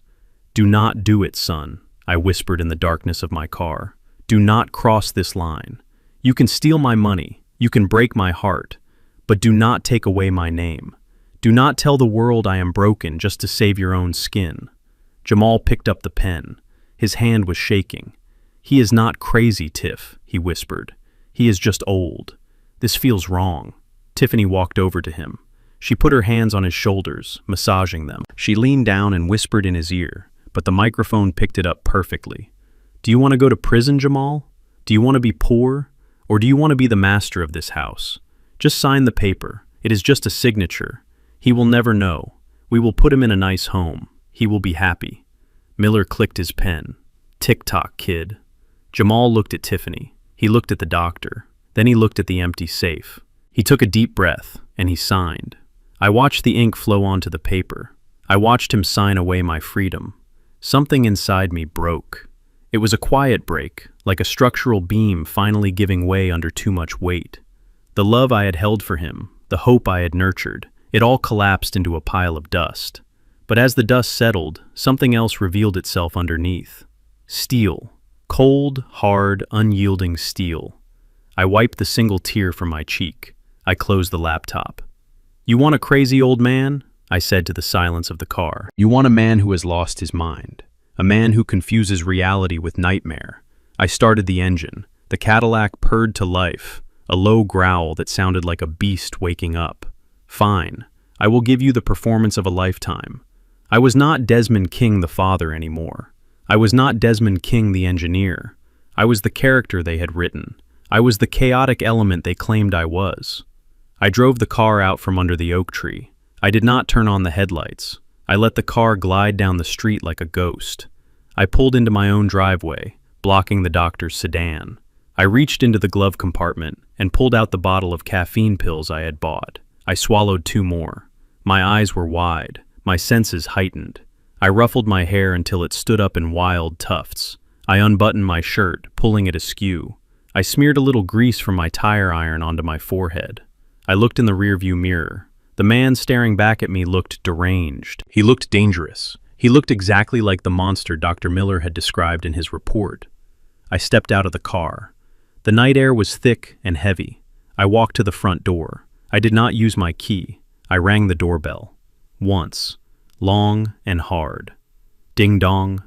I imagined the scene inside, the panic, the scrambling to hide the papers. I rang it again. And again. I started pounding on the door with my fist. "Ruby!" I screamed, my voice cracking perfectly. Ruby let me in. "The bridge is falling, Ruby. The bridge is falling." I heard footsteps running inside. "Open the door!" I roared, kicking the wood. The lock clicked. The door swung open. Tiffany stood there, pale as a sheet. Jamal was behind her, hiding the papers behind his back. Dr. Miller was standing by the table, looking like he had seen a ghost. I stumbled inside, my eyes wild, scanning the room. "Who are you people?" I shouted, grabbing Tiffany by the shoulders. "Where is my wife? Where is Ruby? Tell me what you did with her." Tiffany looked at Dr. Miller. Her eyes said, "See, I told you," but she did not know. She did not know that the man shaking her was not lost. He was navigating, and he had just steered them all directly into the eye of the storm. I let go of her and collapsed onto the floor, sobbing loudly. "They stole the bridge," I wailed, pounding the floorboards. "They stole the bridge." Jamal stepped forward. "Dad, Dad, it is me, Jamal." I looked up at him. I looked right into his treacherous eyes. "I do not know you," I whispered, my voice trembling with fake fear. "Get away from me. You look like the man who stole my soldiers." I saw Jamal flinch. Good, I thought. Let it hurt, because the play has just begun. And in the final act, son, everybody pays. The engine of my Cadillac ticked as it cooled in the humid Atlanta night air, but my own internal temperature was rising. I sat behind the wheel for a moment longer, watching the front door of the house I had built with my own hands. Inside that house, 3 people were conspiring to erase my existence. My son Jamal, his wife Tiffany, and Dr. Miller, a man who had traded his Hippocratic oath for a quick payday. They had the papers ready. They had the lies rehearsed. All they needed was the madman.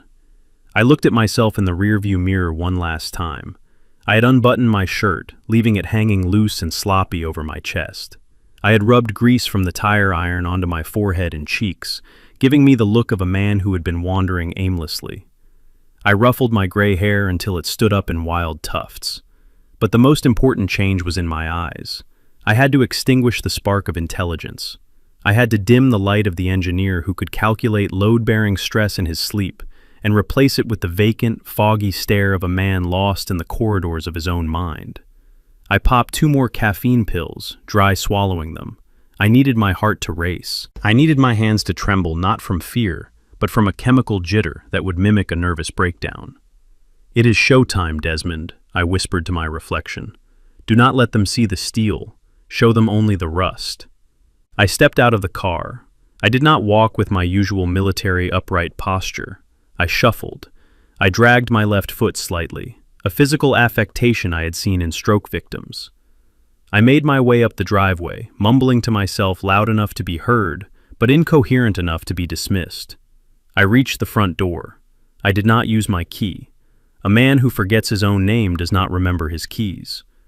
I raised my fist and pounded on the wood. "Ruby," I shouted, my voice cracking with a desperate, confused urgency. "Ruby, open the door. The rain is coming. The bridge is not finished." I pounded again. "Ruby, where are you? They are trying to pour the concrete too wet, Ruby. Let me in." The door swung open instantly. I stumbled forward, catching myself on the door frame. The sudden movement made me dizzy, which only helped the performance. I looked up. Standing there were the 3 conspirators. Tiffany looked pale, her eyes wide with a mixture of shock and anticipation. Jamal was hiding something behind his back, undoubtedly the commitment papers.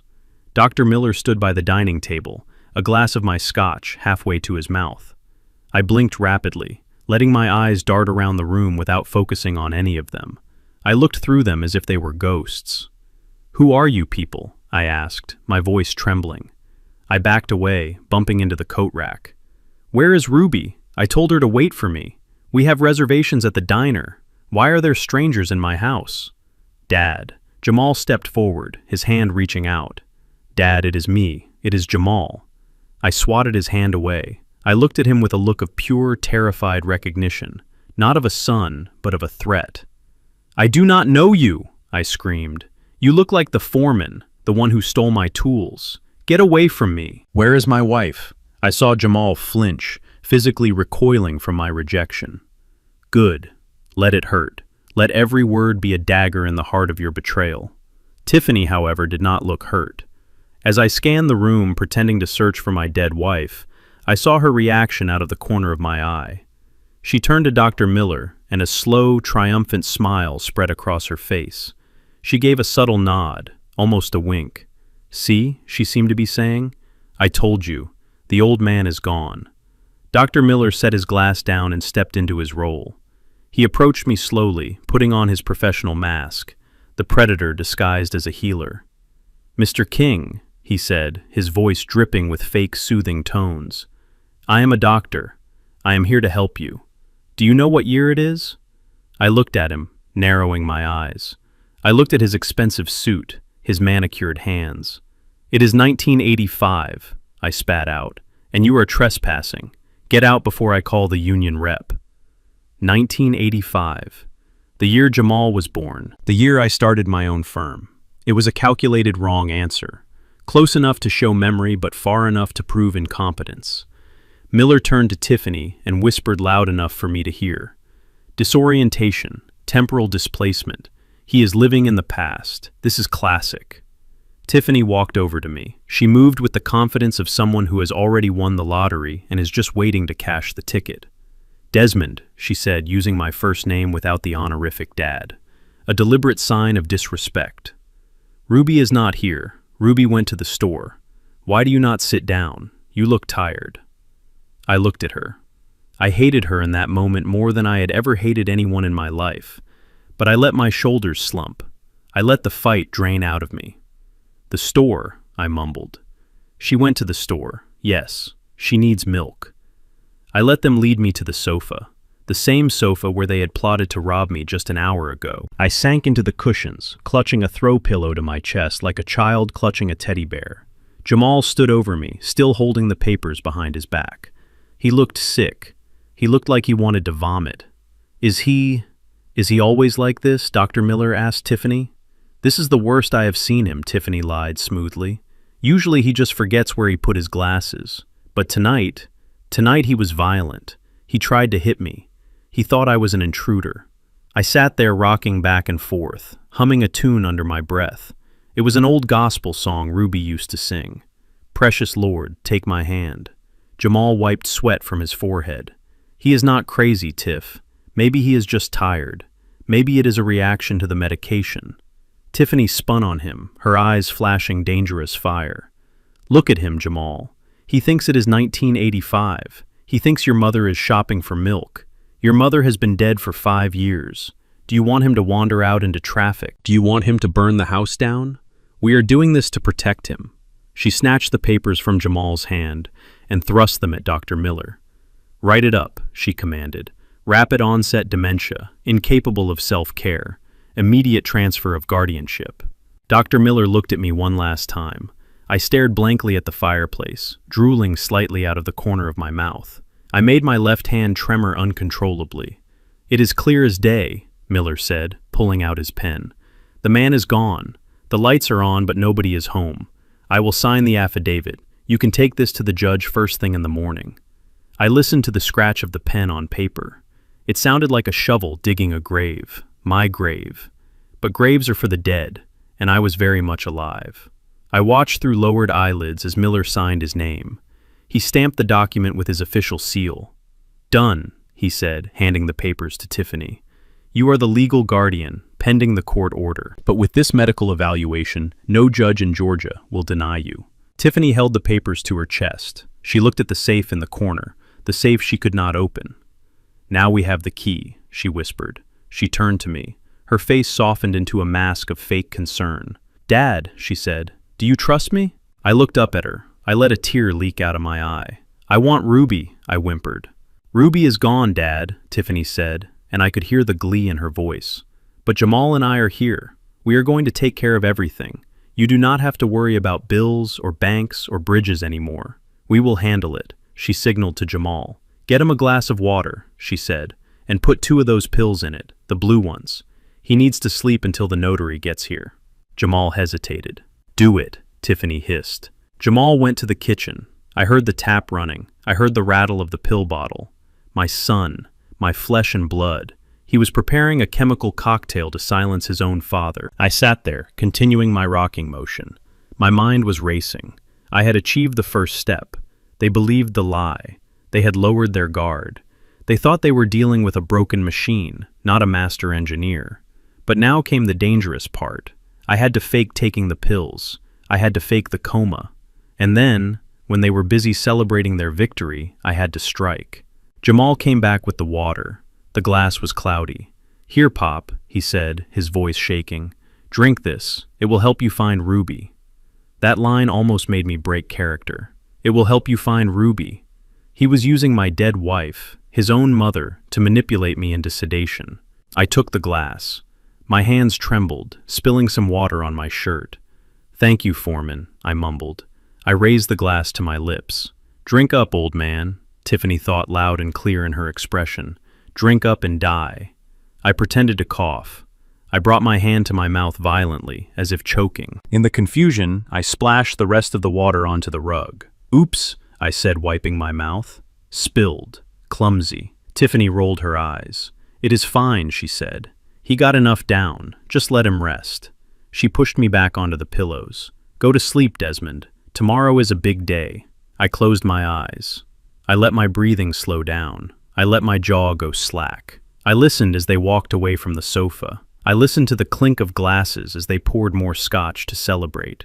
He is out, Tiffany said. That was easier than I thought, Miller laughed. 50,000. Do not forget. I will wire it tomorrow, Tiffany promised, once we liquidate the portfolio. I lay there in the darkness of my own living room, surrounded by enemies pretending to be a vegetable. But inside, the furnace was roaring. They had the papers. They had the diagnosis. They thought they had the power, but they forgot one thing. Paper burns. And I was the one holding the match. I waited. I counted their heartbeats. I counted their breaths. I was not sleeping. I was calibrating. And when I woke up, the nightmare would not be mine. It would be theirs. The smell of roasted garlic and heavy cream drifted from the kitchen. But to me, it smelled like betrayal. I sat at the head of my own dining table, clutching a spoon with a trembling hand, staring at the empty placemat where Ruby used to sit. My performance as the senile old man had bought me a seat at the table, but I knew the main course was going to be lethal. Tiffany was in the kitchen humming to herself. It was a cheerful melody that clashed violently with the sinister reality of the evening. She was stirring a pot of potato leek soup. I knew why she chose that dish. It was thick, creamy, opaque, the perfect vehicle to hide the crushed powder of the sedative she had taken from the medicine cabinet. She wanted me compliant. She wanted me quiet. She wanted me to sleep through the notary visit in the morning so she could guide my hand to sign away my life without resistance. Jamal sat across from me. He was scrolling through his phone, probably checking the odds on a game or looking up flight prices to Paris. He avoided making eye contact. Shame has a way of making a man look at his shoes or his screen, anything but the eyes of the father he is selling out. Dinner is served, Tiffany announced, breezing into the dining room with a porcelain tureen. She looked like the perfect hostess in her designer dress, but her eyes were cold and calculating. She did not serve from the tureen at the table. She had already ladled the soup into bowls in the kitchen. She placed a bowl in front of Jamal. Then she walked around the table and placed a bowl in front of me. "Here you go, Dad," she said, her voice dripping with fake sweetness. "Nice hot soup. It will help you sleep." I looked down at the bowl. There were a few croutons floating on top and a swirl of olive oil. But I noticed something else. A tiny, almost imperceptible residue of white powder on the rim of the bowl, where she had wiped it hastily. An engineer notices details. An engineer notices the stress fractures before the collapse. "Thank you, nurse," I mumbled, keeping my head down. "Is there concrete in this? I need concrete for the pilings." Tiffany sighed loudly, rolling her eyes at Jamal. "Just eat it, Desmond. It is not concrete. It is potatoes." She sat down at her own place, but she did not eat. She watched me. Her gaze was intense, predatory. She was waiting for me to take the first spoonful. She was waiting for the chemical cocktail to hit my bloodstream. I picked up my spoon. My hand shook violently, splashing a little soup onto the tablecloth. "Careful, Dad," Jamal said, reaching out a hand, but stopping short of touching me. I lifted the spoon to my lips. I smelled the steam. It smelled delicious. It smelled like death. "I cannot eat this," I shouted suddenly, dropping the spoon back into the bowl with a loud clatter. Tiffany jumped. "What is wrong now?" she snapped. "The spiders," I yelled, pointing at the bowl with a shaking finger. "There are spiders in the soup. Ruby hates spiders. Get them out." I stood up, knocking my chair back. I grabbed the bowl with both hands. Tiffany stood up too, her face twisting in anger. "Sit down, old man. There are no spiders." "Get them off me," I screamed, and then I executed the maneuver I had planned the moment she walked in. I pretended to trip over my own feet. I lunged forward, thrusting the bowl of hot soup directly toward Tiffany. It was not a gentle spill, it was a deluge. The thick, creamy liquid hit her square in the chest, soaking into her silk blouse and splashing up onto her neck. "Ah!" she shrieked, jumping back and knocking her chair over. "You crazy old bat! You burned me!" She frantically tried to wipe the hot soup off her clothes, but it only smeared, making a massive stain. "My dress!" she screamed. "This is Italian silk! Jamal, do something!" Jamal jumped up and ran to her, grabbing a napkin. "Are you okay, Tiff? Is it burned?" "Get away from me," she yelled, pushing him aside. "I need cold water." She turned and ran toward the kitchen sink, her heels clicking furiously on the hardwood. Jamal followed her, instinctively, the obedient puppy trailing his master. For 3 seconds, I was alone in the dining room. 3 seconds is a lifetime for a structural engineer. I stopped shaking, my posture straightened. My hand moved with the precision of a machine. I reached across the table. I grabbed Jamal's bowl of soup. I slid my bowl, the one that I had barely spilled from, into his place. I put his pristine, undrugged bowl in front of me. The switch took less than 2 seconds. I sat back down, huddled over the new bowl, and started rocking back and forth again, resuming my chant about the spiders. By the time Tiffany and Jamal returned, wiping water off her ruined blouse, the crime scene had been altered. The weapon was now pointing at the executioner. "Look at him," Tiffany hissed, pointing a wet finger at me. "He is eating it. After all that drama, he is eating it." I was shoveling the soup into my mouth, slurping loudly, wiping my chin with my sleeve. It was delicious, and it tasted even better knowing it was clean. "Sit down and eat, Jamal," she ordered. "I am not changing again. We have a long night ahead of us. I need you to stay awake and watch him while I go through the files in the study." Jamal sat down. He looked at the bowl in front of him. My bowl. The poisoned bowl. "I am kind of hungry," he admitted. He picked up his spoon. I watched him from beneath my bushy eyebrows. My heart gave a little squeeze. I wanted to stop him. I wanted to slap the spoon out of his hand and tell him to run. He was my son. But then I remembered the conversation I had heard earlier. I remembered him signing the paper to have me committed. I remembered him agreeing to put me in a home. He had made his choice. Now he had to swallow the consequences. Jamal took a bite, then another. "This is good, Tiff," he said. "Needs a little salt, though." Tiffany glared at him. "Just eat, and make sure he finishes his. We need that medication to kick in within 20 minutes. I scraped the bottom of my bowl. "I am done, nurse," I announced, holding up the empty bowl. "No more spiders." "Good," Tiffany said. "Now sit there and be quiet." 5 minutes passed. I watched the clock on the wall. Jamal was halfway through his bowl when his movements started to slow down. He blinked hard, shaking his head as if trying to clear a fog. "Man," he mumbled, slurring his words slightly. "Is it hot in here? I feel dizzy." Tiffany did not look up from her phone. "It is the wine, Jamal. You drank half a bottle earlier. Just finish your food." Jamal dropped his spoon. It clattered loudly against the china.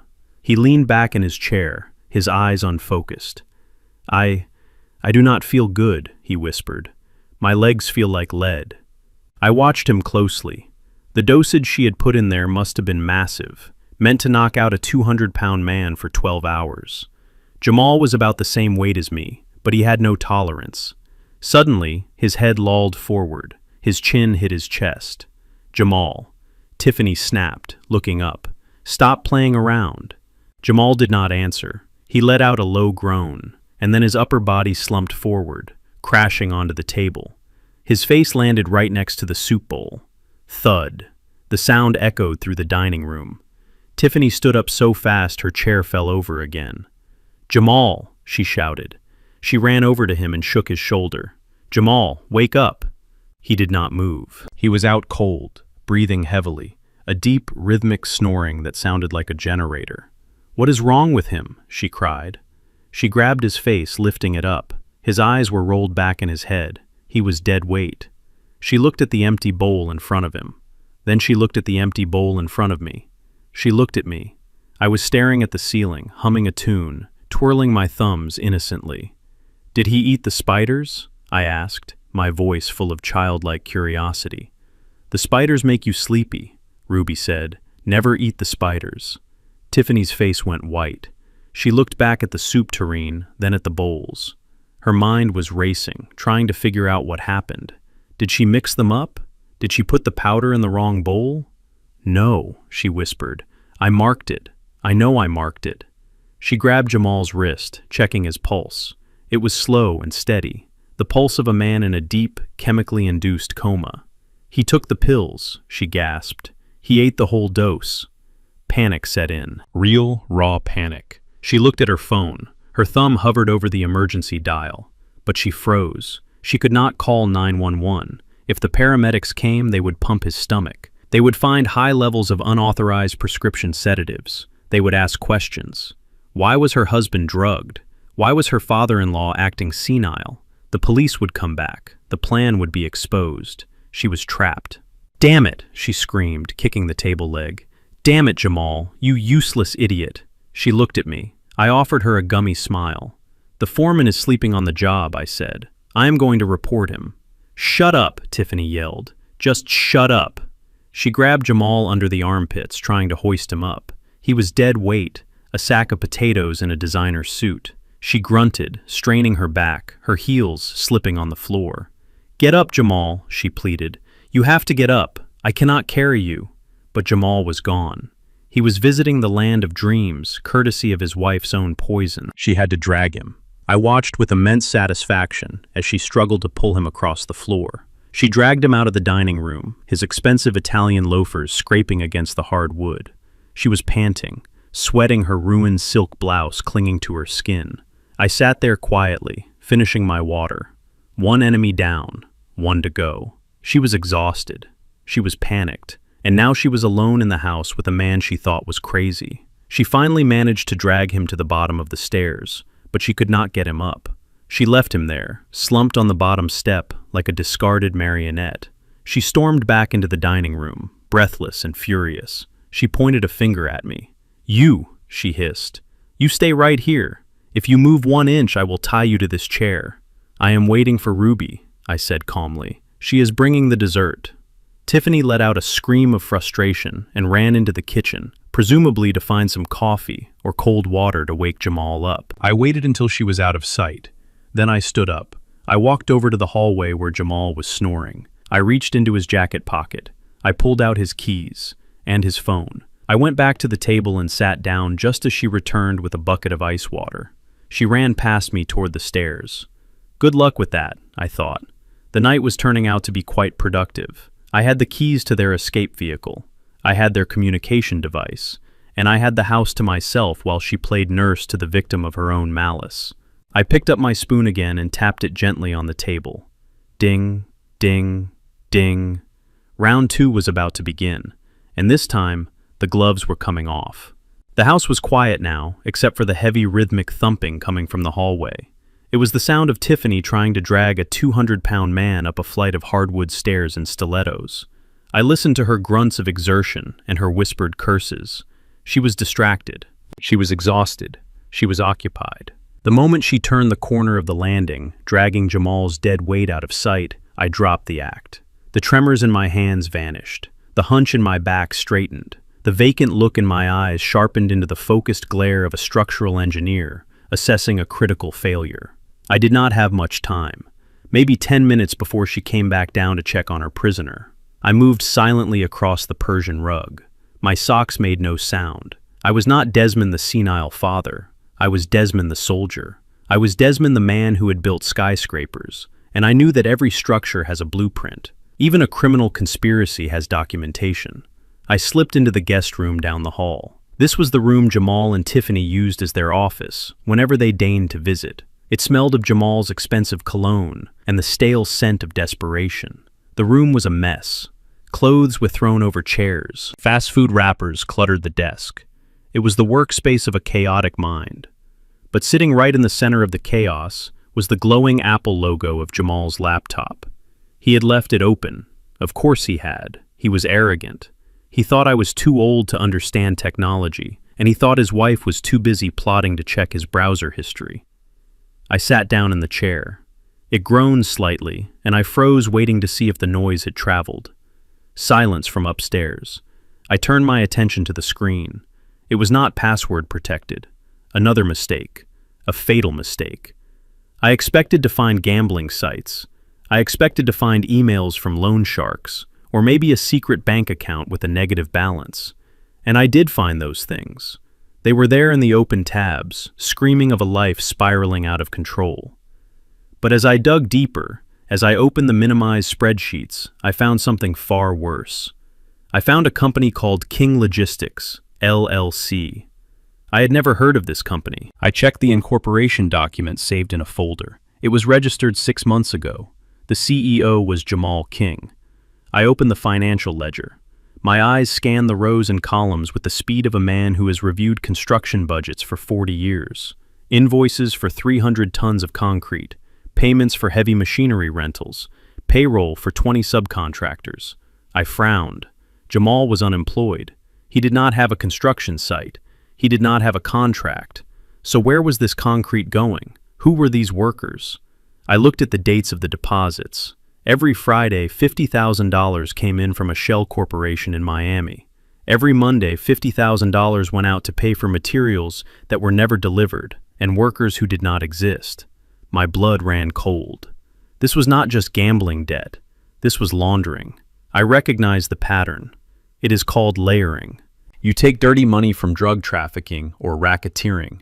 You funnel it through a legitimate-looking construction business. You pay fake expenses, and the money comes out clean on the other side. Jamal was washing money for a gang. I clicked on a folder named Contracts. I found scanned PDFs signed by men with names I recognized from the crime blotters in the newspaper. My son, the boy I had taught to fish, the boy I had sent to Sunday school. He was not just a failure, he was a felon. I felt a wave of nausea hit me. Gambling is a vice, it can be treated. Debt is a hole, it can be filled. But this was federal. This was RICO Act territory. If the FBI saw this, Jamal would not just go to jail. He would go to federal prison for 20 years. He would be an old man when he got out. I sat there in the dark room, the blue light of the monitor illuminating the tears forming in my eyes. I reached into my pocket and pulled out the USB drive I always carried on my keychain. It was a habit from work. Back up your data. Always back up your data. I plugged it into the side of the laptop. A window popped up. I selected the folders. King Logistics, the gambling debts, the emails with Tiffany planning the conservatorship. I dragged them to the USB drive. A progress bar appeared. Copying items. Time remaining, 2 minutes. 2 minutes. I stared at that green bar inching forward. Every pixel was a nail in my son's coffin. I looked at the photo on Jamal's desktop background. It was a picture of him and me from 10 years ago. We were standing on the completed deck of the suspension bridge I had designed. We were both wearing hard hats. He was smiling. I was smiling. I had his arm around my shoulder. I remembered that day. He had told me, "Dad, I want to be like you. I want to build things that last." Where did it go wrong? Was it the money? Was it Tiffany? Was it me? Did I work too much? Did I push him too hard? The progress bar hit 50%. I heard a noise upstairs, a door slamming, footsteps pacing overhead. Tiffany was coming back. My finger hovered over the cancel button. I could stop this. I could pull the drive. I could delete the files. I could wipe the hard drive. I could save him. If I destroyed this evidence, the FBI would never know. I could pay off his gambling debts. I could sell the lake house. I could bail him out one last time. He is my son. My only son, Ruby's son. If I let this copy finish, I am signing his death warrant. I am sending my own child to the wolves. I trembled. The father in me was screaming, "Protect him, hide him, fix it." That is what fathers do. We fix the mistakes our children make. But the engineer in me spoke louder. You cannot fix a building with a rotten foundation. If you paint over the cracks, the collapse will only be more catastrophic when it happens. Jamal had chosen this. He had chosen the easy money. He had chosen the lies. And tonight, he had chosen to drug his own father and steal his dignity. He was not the boy in the hard hat anymore. He was a man who had made a deal with the devil. And if I saved him now, he would only do it again. Next time, he might not just launder money. Next time, he might hurt someone. Next time, he might kill someone. I looked at the progress bar. 90%. I heard footsteps on the stairs. Tiffany was coming down. "Desmond," she called out, her voice echoing in the empty house. "Are you still in your chair?" I did not answer. 95%. Come on, I whispered. Come on. 98, 99, complete. I yanked the USB drive out of the port. I shoved it deep into my pocket next to the caffeine pills. I closed the windows on the screen. I wiped the browser history for the last 10 minutes. I left the gambling tabs open just as I found them. I stood up. My knees cracked. I took one last look at the room. This was the room where my son had sold his soul. I slipped out into the hallway. I made it back to the dining room chair just as Tiffany rounded the corner. I slumped forward, my head on the table, drooling slightly onto the placemat. "There you are," she said, sounding out of breath and irritable. "I thought you wandered off." I looked up at her, blinking slowly. "The foreman is gone," I mumbled. "The foreman went to sleep." "Yes, he did," Tiffany said, smoothing her hair. "He is sleeping like a baby. And now it is your turn." She walked over to me. She smelled of sweat and expensive perfume, a combination that made me want to gag. "Come on, Desmond," she said, grabbing my arm. "Let's get you to the sofa. You need to rest up for tomorrow." I let her lead me. I shuffled my feet. I leaned my weight on her, forcing her to struggle. I felt the hard plastic of the USB drive pressing against my thigh. It burned. It felt heavy, heavier than concrete, heavier than steel. It was the weight of a father's duty. I had the evidence. I had the weapon that would destroy them both. But as I lay down on the sofa and listened to Tiffany lock the front door, I did not feel like a victor. I felt like a man who had just cut off his own limb to save the body. I closed my eyes and pretended to sleep, but in the darkness behind my eyelids, I saw the bridge I built with Jamal, and I watched it crumble into the sea, piece by piece, until there was nothing left but deep, dark water. Tomorrow the world would see justice, but tonight I just wanted to mourn the boy who used to want to be like me. The morning sun sliced through the plantation shutters of the dining room, casting long bars of light across the mahogany table like the bars of a prison cell. It was 8 in the morning, but the house felt heavy with the stale air of secrets and unwashed guilt. I sat at the head of the table, wearing the same wrinkled shirt from the night before, my hair still wild and unkempt. I was playing the part of the confused geriatric, but my mind was as clear as the crystal chandelier hanging above us. Jamal was sitting to my right. He looked terrible. The drug cocktail Tiffany had fed him the night before had done its job, but the hangover was brutal. His eyes were bloodshot, his skin was gray, and his hands shook as he lifted his coffee mug. He looked like a man who had gone 12 rounds with a prize fighter and lost. In a way, he had. He had fought his own conscience, and his conscience was currently lying on the floor bleeding out. Tiffany was not in the room yet. I could hear her upstairs putting on her war paint. The click-clack of her heels on the hardwood floor sounded like a countdown. I knew I only had a few minutes. This was it, the final junction before the train went off the rails. The engineer in me knew that every catastrophic failure begins with a series of ignored warnings. I had ignored the cracks in my son's character for years, but today I was going to give him one last chance to reinforce the foundation. I tapped my spoon against my saucer. The sound was sharp and irritating. I did it again. Jamal flinched. He put his coffee cup down hard, coffee sloshing over the rim. "Stop it, Pop," he snapped, rubbing his temples. "My head is splitting." I stopped tapping. I looked at him. I did not give him the blank stare of the dementia patient I was pretending to be. I gave him a look that was soft, searching, and achingly familiar. I summoned the ghost of the father I used to be, the father who bandaged scraped knees and chased away nightmares. "Jamal," I said softly. My voice was steady, not trembling like it had been the night before. He looked up, surprised by the clarity in my tone. "Jamal, do you remember the red Schwinn?" He frowned, confused. "What?" "The red bicycle," I continued, leaning forward. "You were 7 years old. We lived in that small rental on Oak Street before I got the big contract. You wanted that bike more than anything in the world. But when I finally bought it for you, you were terrified to ride it."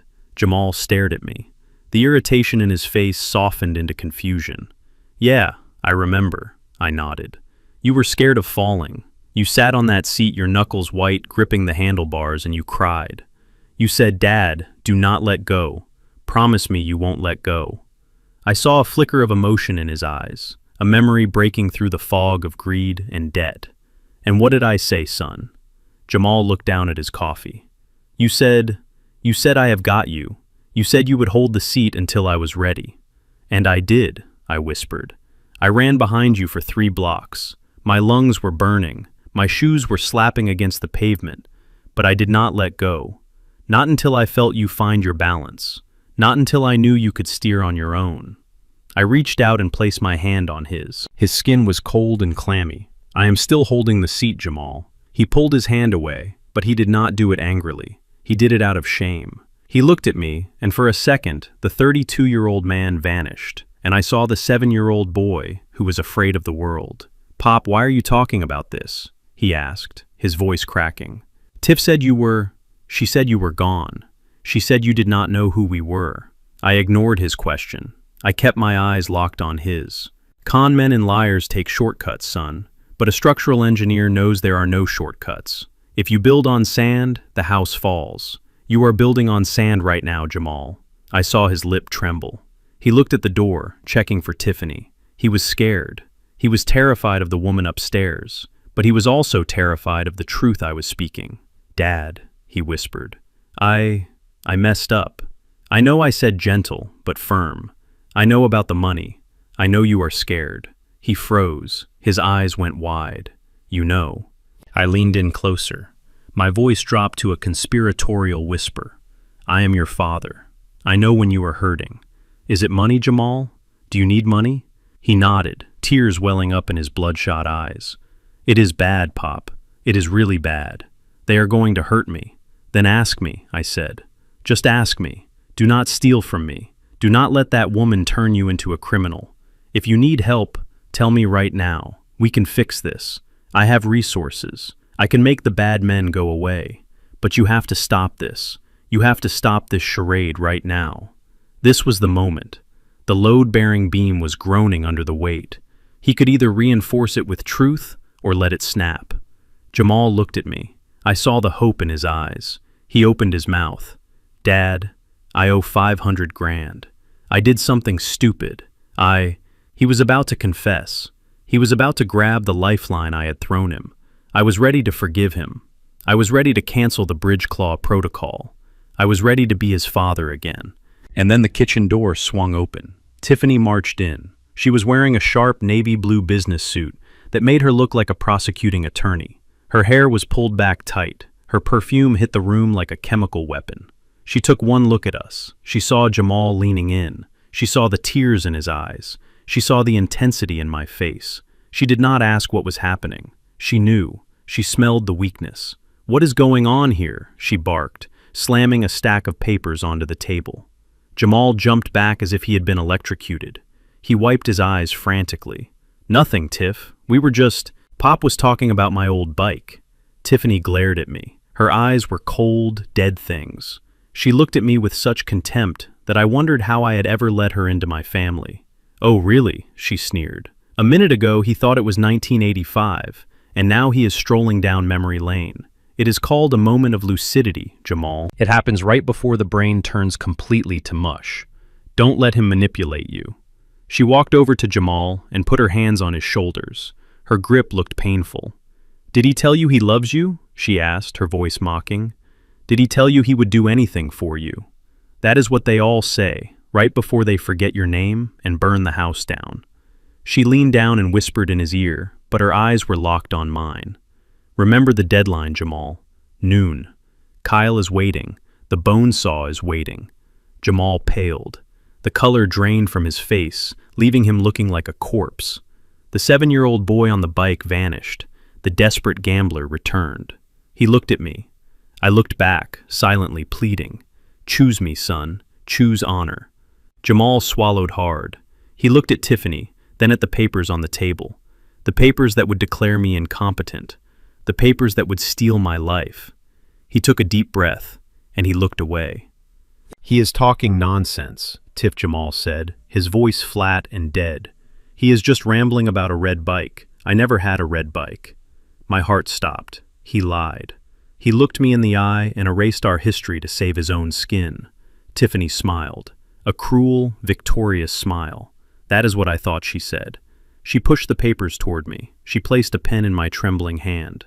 "Here, Dad," she said loud and slow, as if speaking to a toddler. "Since you are having a good morning, let's get some paperwork done. This is just for your medical insurance. We need to get you some better medicine for that head of yours." I looked at the paper. It was the petition for emergency conservatorship. I looked at Jamal. "Son," I said, my voice breaking. Not acting this time, truly breaking. The bike was red. You named it Rocket. Do not do this. Jamal stood up. He could not sit there anymore. He turned his back to me. "Just sign the paper, old man," he muttered. "Stop making it difficult. We are trying to help you." The door slammed shut. I heard the heavy steel door of the vault in my heart clang close. The lock spun. The tumblers clicked into place. I had given him the chance. I had offered him redemption on a silver platter, and he had slapped it out of my hand. He was not a victim anymore. He was a co-conspirator. I looked down at the paper. "Okay," I whispered, letting the tremor return to my hands. "Okay, nurse. I will sign. I want the medicine. I want the spiders to go away." Tiffany tapped the signature line. "Right here, Desmond." I gripped the pen. I let my hand shake violently, making the tip of the pen dance across the paper. I signed. But I did not sign Desmond King. I scribbled a jagged, illegible mess that looked like the wanderings of a broken mind. To them, it looked like victory. To me, it looked like a declaration of war. "Good boy," Tiffany said, snatching the paper away. "See, that was not so hard." She handed the paper to Jamal. "Go put this in your bag," she ordered. "The notary will be here in 20 minutes to witness the rest. We are almost there, baby." Jamal took the paper. He did not look at me. He walked out of the room, his shoulders hunched under the weight of his sin. Tiffany looked at me one last time. "You act all high and mighty," she said softly, "just for me. But in the end, you are just a signature on a page. Enjoy your oatmeal, Desmond. It is the last meal you will eat as a free man." She turned and clicked her way out of the room. I sat alone in the sunlight. I picked up my coffee. It was cold. I drank it anyway. I checked my internal clock. The USB drive with the evidence of money laundering was safe in my pocket. The bridge claw protocol was armed and ready at the lawyer's office. The police were on standby, waiting for my signal. I had hoped I would not have to use them. I had hoped that love would be stronger than greed. I was wrong. I stood up slowly. The time for sentiment was over. The time for demolition had begun. "I am sorry, son," I whispered to the empty room, "but you just condemned yourself." I walked to the window and looked out at the driveway. A car was pulling up. The notary. Let them come. Let them all come. I was ready to burn it all down. The dining room table had been transformed into a slaughterhouse, where the victim was still breathing, and the butchers were wearing expensive perfume. I sat at the head of the table, my hands resting on the cold mahogany surface, playing the part of the vegetable they so desperately wanted me to be. The stage was set for the final act of their conspiracy. Tiffany had arranged the papers in neat stacks. The petition for emergency conservatorship, the power of attorney, the transfer of deed. Each document was a blade designed to sever me from my life's work. At 10 o'clock sharp, the doorbell rang. It was not the police. It was the executioner in a beige cardigan. Her name was Ms. Gable, a notary public, who looked like she had seen too much and cared too little. She walked in clutching her official seal like a holy relic. Behind her trailed Dr. Miller, looking hungover but greedy, his eyes darting around the room as if calculating the resale value of my furniture. I slumped in my chair, my head lolling to the side. I let a little bit of drool gather at the corner of my mouth. It was humiliating. It was degrading, but it was necessary. I needed them to underestimate me. I needed them to believe the fortress was empty, so they would walk right into the trap. Tiffany greeted Ms. Gable with a somber face, acting the part of the heartbroken daughter. "Thank you for coming," she said, her voice trembling with fake emotion. "It has been such a hard morning. He is, well, you will see, he is barely here." She led the notary into the dining room. Ms. Gable looked at me. I stared past her, fixing my gaze on a spot on the wall. "The foreman," I mumbled loud enough for them to hear. "The foreman says the cement is too wet. We cannot pour. The bridge will collapse." Tiffany sighed, looking at the notary with pleading eyes. "See what I mean? He thinks he is on a construction site in 1970. Ms. Gable adjusted her glasses. She was strictly business. "Mr. King," she said loudly, leaning over the table, "do you know why I am here?" I blinked slowly. I looked at her beige cardigan. "Are you the lunch lady?" I asked. "I want the pudding. Ruby said I could have pudding." Miss Gable frowned. She looked at Dr. Miller. "Is he competent to sign legal documents, doctor?" Miller stepped forward, clearing his throat. He pulled out the fraudulent evaluation he had written the night before. "I have examined the patient, Ms. Gable. He is suffering from advanced vascular dementia with acute paranoia. He is not lucid. That is why we are filing for the emergency conservatorship. His son needs to take over immediately for his own safety." Ms. Gable nodded. She had heard enough. If a doctor said it was necessary, she would stamp the papers. She was just a rubber stamp in a corrupt machine. "All right," she said, opening her ledger. "Since he cannot understand the document, we will need a thumbprint, witnessed by 2 parties in addition to the signature if he can manage it. It is standard procedure for incapacitated signers. A thumbprint." My heart skipped a beat. A signature can be forged. A signature can be challenged as shaky or illegible. But a thumbprint is biological absolute proof that I was in the room, that I touched that paper. If I gave them my print, I was sealing my own fate. Unless the print itself was a message. I felt the weight of the UV marker in my pocket. It was a clear ink pen, usually used for marking security codes on expensive tools, or identifying stress points on blueprints that only show up under black light. I had slipped it into my palm earlier while pretending to fumble with my napkin. Tiffany placed the power of attorney document in front of me. "Okay, Dad," she said, her voice sticky sweet. "We are going to play a game. I need you to put your name right here. Then we can have the pudding." She forced a ballpoint pen into my hand. I gripped it like a toddler, making my fist rigid. I started to scribble. I made the pen dance off the line, tearing the paper slightly. "No," Tiffany hissed. "On the line, Desmond, on the line." "I cannot," I whined, dropping the pen. "My hand. The spiders are biting my hand." Tiffany looked at the notary, exasperated. "He cannot sign. Look at him." Ms. Gable sighed. "The thumbprint, then. Just get his print on the seal." Tiffany grabbed an ink pad from her bag. It was black permanent ink. She grabbed my right hand. Her nails dug into my wrist. She was not gentle. She was forceful. She was hurting me. "Open your hand," she ordered, trying to pry my fist open. "No," I shouted, pulling back. "No ink. Ink is dirty. Ruby will be mad." "Jamal, hold him down," Tiffany barked. Jamal stepped forward. He looked sick. He looked like a man walking to the gallows, but he did as he was told. He grabbed my shoulder, pinning me to the chair. "Just do it, Pop," he whispered. "Just let her take the print." I struggled. I flailed my arms. It looked like a tantrum, but it was a tactical maneuver. In the chaos of the struggle, I slipped my thumb into my palm where the UV marker was hidden. I uncapped it with one hand, a trick I had learned hanging off scaffolding 30 years ago. While Tiffany was yelling at Jamal to hold me tighter, I quickly wrote on the pad of my thumb. I did not write my name. I wrote 2 tiny letters, U-D, under duress. And then I scribbled a jagged line across the ridges of my fingerprint. The ink was clear. To the naked eye, my thumb looked clean, but chemically, I had just coated my skin in a substance that would alter the print and leave a glowing message for any forensic team that looked at the document later. "Got him," Tiffany yelled. She grabbed my wrist again. She forced my thumb down onto the black ink pad. She pressed hard, mashing my skin into the sponge. Then she dragged my hand over to the document. "Right here," she grunted. She slammed my thumb onto the paper. I cried out in fake pain. "You are hurting me. The foreman is hurting me." Tiffany lifted my hand. There on the white paper was a black smudge.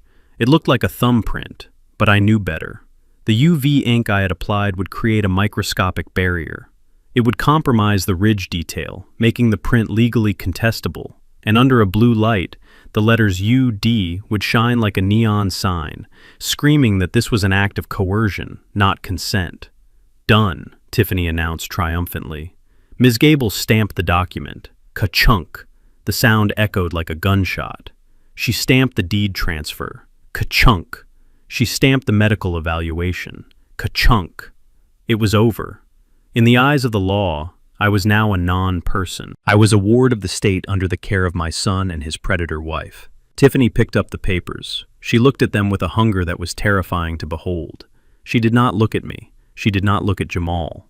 She looked at the paper as if it were a winning lottery ticket. "Thank you, Ms. Gable," she said, showing the notary to the door. "You have been a lifesaver." Dr. Miller followed them out, eager to get his check. I was left alone at the table with Jamal. He let go of my shoulder. He stepped back, rubbing his hands on his pants, as if trying to wipe off the guilt. "I am sorry, Pop," he whispered. I looked at him. I did not say anything. I just rubbed my thumb where the ink was drying. The black ink was on the surface, but the truth was underneath, invisible and waiting to be revealed. Tiffany came back into the room. She was practically skipping. "We did it," she squealed. "We actually did it." She walked over to the safe that was still locked, the safe she still could not open. But now she did not need the code. She turned to me. Her face changed. The sweet daughter-in-law mask dropped completely, revealing the monster underneath. "Get up," she said coldly. I looked at her, blinking. "Pudding?" I asked. "There is no pudding," she snapped. "Get up. You are sitting in my chair." She walked over and kicked the leg of my chair. I said, "Get up, old man. This is my house now, and I do not want you at the head of the table." Jamal looked shocked. "Tiff, stop. You do not have to be mean to him." She spun on him. "I will be whatever I want to be, Jamal. I just saved your life. I just saved us from your debt, so do not tell me how to treat the inventory." Inventory. That is what I was. I stood up slowly. I let my legs shake. I shuffled away from the table. "Where do I go?" I mumbled. "Go to your room," Tiffany said, pointing up the stairs. "And stay there. I have some phone calls to make. I need to call a locksmith to drill this safe, now that I have the court order. And then I need to call a realtor. We are selling this place as soon as the ink dries. Selling the house Ruby and I built." I started to walk toward the stairs. I passed Jamal. He would not meet my eyes. I climbed the stairs one by one. I sounded like a defeated old man, but inside, I was counting down. Step 1, get the papers signed. Check. Step 2, let them think they won. Check. Step 3, the celebration. They were going to call a locksmith. They were going to open the safe legally. They were going to throw a party. Perfect. I reached the landing. I did not go to my room. I went to the master bedroom closet, where the access panel to the attic was hidden. I was not going to sleep. I was going to the command center. I had the USB drive. I had the recorded video of the forgery. I had the coerced fingerprint. And now, I had the timeline. They thought they had won the war, but they had just signed their own confession. I pulled the attic ladder down silently. "Enjoy your victory lap, Tiffany," I thought, as I climbed into the darkness. Because the finish line is a cliff, and you are running full speed toward it. The bass from the stereo system downstairs vibrated through the floorboards of the master bedroom, acting like a rhythmic heartbeat of the invasion taking place in my home. I sat on the edge of the bed in the dark, listening to the sounds of corks popping and glass shattering against the marble countertops. It had been less than an hour since the notary left, and Tiffany had wasted no time in turning my sanctuary into a frat house for the morally bankrupt. She had locked my bedroom door from the outside. I heard the click of the deadbolt as she turned it, a sound that was meant to be the final period at the end of my sentence as a free man. To her, I was just inventory now, a piece of furniture that needed to be stored away while the adults conducted business. But she forgot that I installed that door. I framed that jam, and I knew that the locking mechanism was a simple privacy latch, not a prison-grade deadbolt. I could have kicked it open in 2 seconds, but that would have spoiled the surprise. Instead, I walked to the window. Below me, the patio was lit up with the string lights I had hung for Ruby's 60th birthday party. Through the French doors, I could see them. A dozen people had gathered. I recognized Kyle, the slimeball broker, holding court near the barbecue. There were others, too. Real estate flippers, hard money lenders, the kind of people who circle a dying animal waiting for the meat to soften. They were drinking my wine. Not just the table wine, but the vintage Bordeaux I had bought in France on our honeymoon.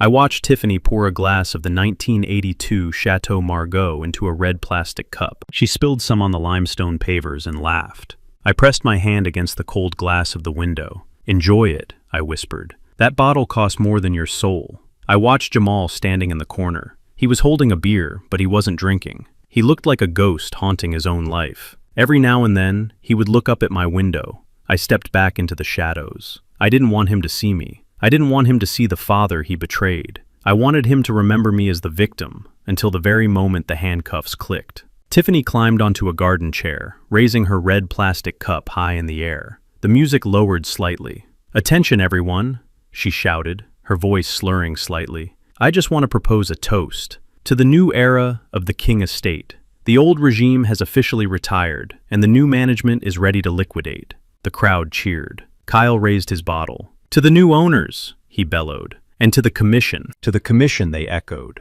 I felt a bile rise in my throat. They were toasting to my demise in my own backyard. It was time to go. I turned to the window latch. It was a heavy brass fitting.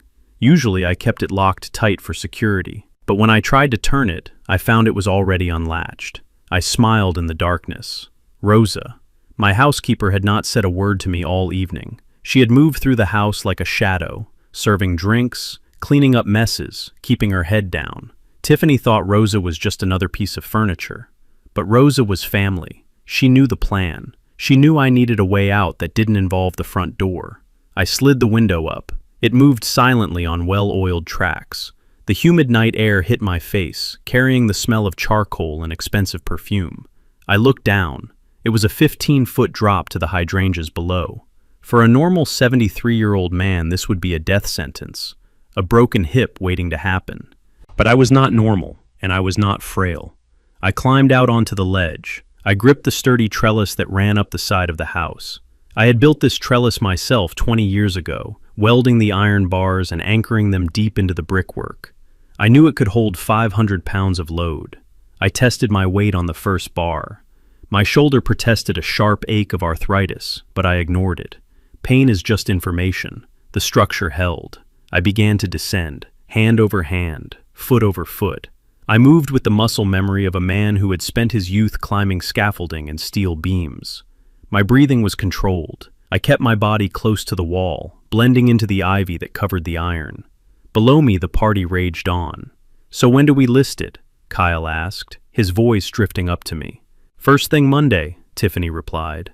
"I want a cash offer, no contingencies. We need to pay off Jamal's little problem, and then book a flight to the Maldives." "And the old man?" Kyle asked. Tiffany laughed, a cruel, dismissive sound. "He goes to Shady Acres nursing home on Tuesday. I already bribed the administrator to take him without a wait list.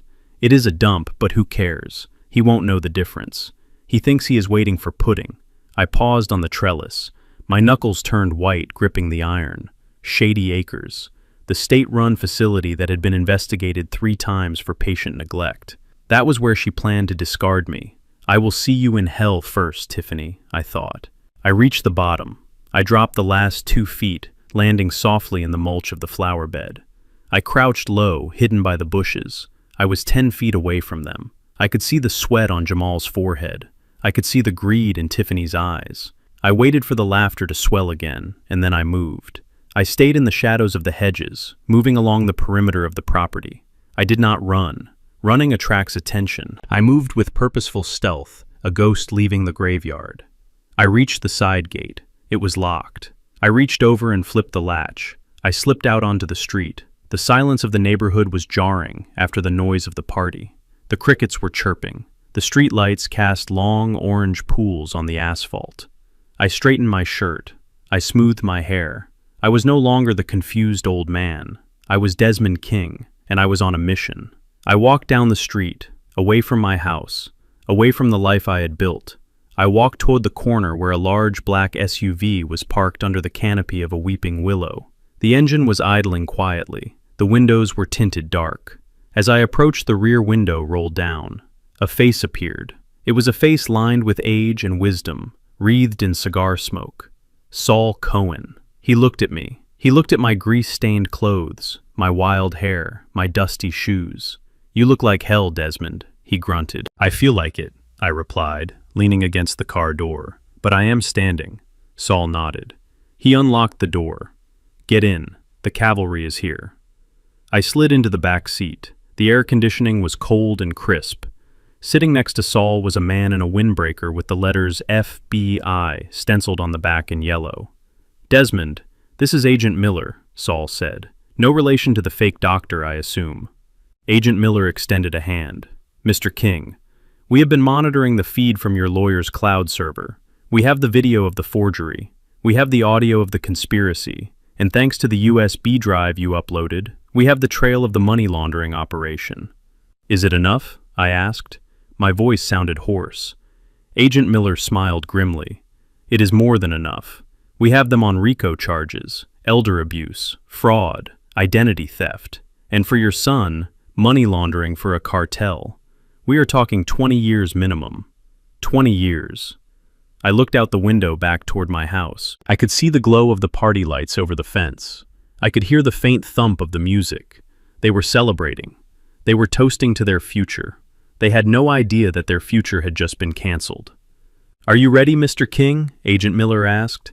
We have units stationed at both ends of the street. We were just waiting for you to be clear of the blast zone. I thought about Jamal. I thought about the red bicycle. I thought about the soup he had eaten tonight, the soup that was meant to poison me. I reached into my pocket and pulled out the UV marker. I turned it over in my fingers. I gave him a chance, I whispered. I asked him if he wanted out. He chose the money. Saul put a hand on my shoulder. You cannot save people who do not want to be saved, Des. You built the bridge. He chose to jump off it. I took a deep breath. I felt the steel in my spine stiffen. Let's go, I said. I want to look them in the eye when the tower falls. Agent Miller grabbed his radio. All units, this is Alpha 1. The asset is secure. I repeat, the asset is secure. Move in. Execute the warrant. Suddenly the street exploded with light. Headlights flicked on from parked cars all down the block. Blue and red lights began to flash, silently spinning in the darkness. Doors opened, and uniformed officers poured out, moving with tactical precision. I watched as they surrounded my house. The music from the party was still playing. It was a pop song about living forever. The irony was not lost on me. Saul's driver put the SUV in gear, and we rolled slowly toward the driveway behind the wall of police cars. I watched the house getting closer. The party was about to end, and the reckoning was about to begin. The street outside my home looked like a landing strip for an alien invasion. The silent strobe of blue and red lights bounced off the manicured lawns and the white columns of the neighborhood, creating a strobe effect that turned the peaceful night into a war zone. I sat in the back of the black SUV, next to Saul Cohen and Agent Miller, watching the scene unfold with the cold detachment of a general watching a distant airstrike. Inside the gates of my estate, the party was still in full swing. I could see the silhouette of Tiffany dancing near the pool, holding a bottle of my vintage wine like a trophy. She was laughing. She was celebrating the conquest of a kingdom that had already crumbled beneath her feet. Agent Miller picked up his radio. Execute, he said calmly. The order was simple, but the result was chaotic perfection. From the shadows of the hedges and the parked cars, 24 tactical officers emerged. They did not knock. They did not ring the doorbell. They swarmed. I watched as they breached the iron gates I had designed to keep intruders out. Tonight, those gates swung open to let justice in. The officers moved in a phalanx, a wave of black uniforms and yellow letters spelling FBI. Move, move, move, a voice bellowed over a megaphone. Federal agents, everybody down. The music inside the property cut off abruptly. I saw the party guests freeze. The real estate flippers, the hard money lenders, the parasites Kyle had invited, they all stopped mid-sip. Then the panic set in. People started running. I saw a man in a linen suit try to dive into the bushes, only to be tackled by an agent. I saw 2 women in cocktail dresses drop their drinks and scream, huddled together by the barbecue grill. But my eyes were fixed on the patio, on the 3 people who mattered.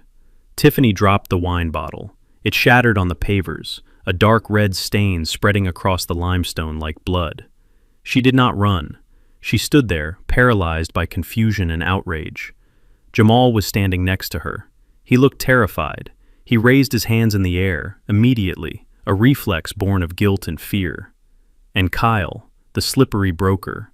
He tried to make a run for the side gate, the same gate I had just exited. But 2 officers were already there waiting for him. They slammed him against the brick wall, cuffing his hands behind his back before he could even utter a protest. Let's go, Saul said, opening the car door. It is time for the closing arguments. I stepped out of the SUV. My legs felt heavy, not from age, but from the gravity of what I was doing. I was walking toward the destruction of my own family. But as I looked at the flashing lights, I reminded myself that I did not start this fire. I was just the one holding the hose. We walked up the driveway, flanked by agents. The air smelled of charcoal smoke and fear. We reached the patio. The scene was a tableau of humiliation. The guests were being corralled into the living room for questioning. Kyle was being dragged away, kicking and screaming about his rights. But Tiffany and Jamal were still standing by the pool, surrounded by 4 agents. Tiffany saw me first. Her eyes went wide. She looked at my dirty clothes, my wild hair, the grease on my face. For a second, she looked confused. She thought I was locked in my room. She thought I was asleep. Then she looked at the agents. And then she looked at Saul Cohen walking beside me. "What is this?" she screamed, her voice cracking with hysteria. "Who are you people? You cannot do this. This is private property." Agent Miller stepped forward. "Tiffany King, you are under arrest for conspiracy to commit wire fraud, elder abuse, and possession of controlled substances.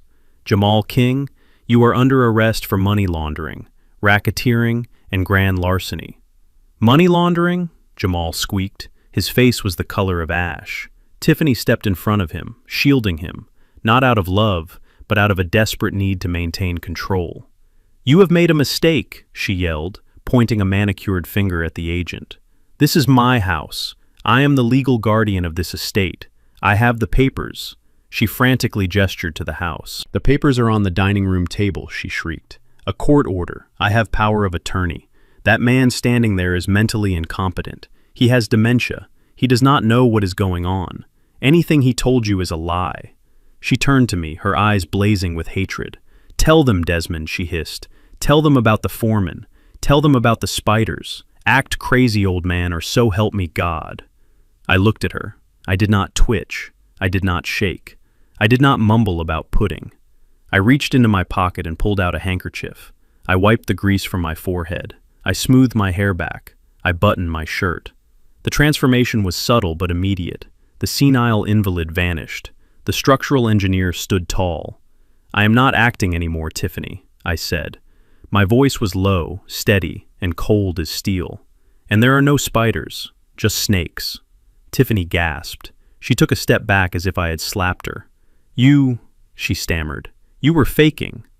I walked closer to her. "I heard you, Tiffany. I heard every word. I saw the camera feed. I saw you break the urn. I saw you drug the soup. And I saw you force my hand onto that paper." Tiffany's face twisted. She looked at the agents, then back at me. "It does not matter," she screamed, desperate now. "It does not matter if you were faking. I have the thumbprint. I have the notary seal. The law says I am your guardian. The law says I control your assets. This house is mine to sell and you cannot stop me." She looked at Saul Cohen, who was standing quietly holding a briefcase. "And who is this?" she demanded. "Your other senile friend." Saul smiled. It was a shark smile. "I am Saul Cohen," he said, stepping into the light. "I am Mr. King's attorney, and I am afraid you have a fundamental misunderstanding of property law, Mrs. King." Tiffany crossed her arms. "I know the law. I have a conservatorship over Desmond King. That gives me control over everything he owns." "That is correct," Saul said calmly. "It gives you control over everything Desmond King owns personally." He paused, letting the silence hang in the air for a moment.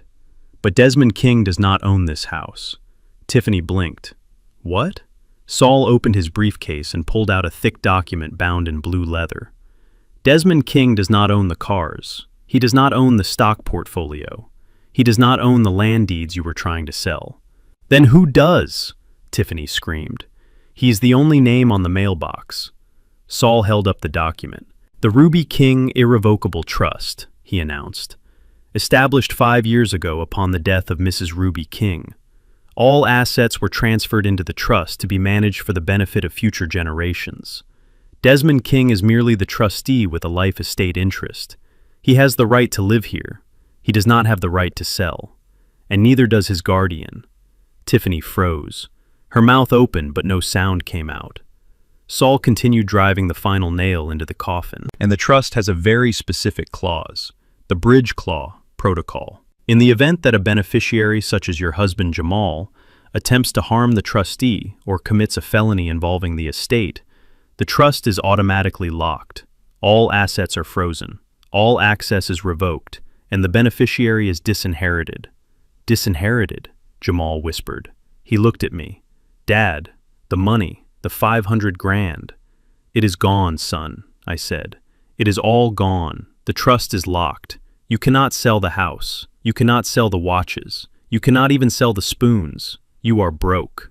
Tiffany looked at Jamal. The realization hit her like a physical blow. The money laundering debt, the loan sharks, the plan to flee to Paris. It all hinged on selling my assets. "You lied to me," she whispered to Jamal. "You said it was his money." "I thought it was," Jamal cried.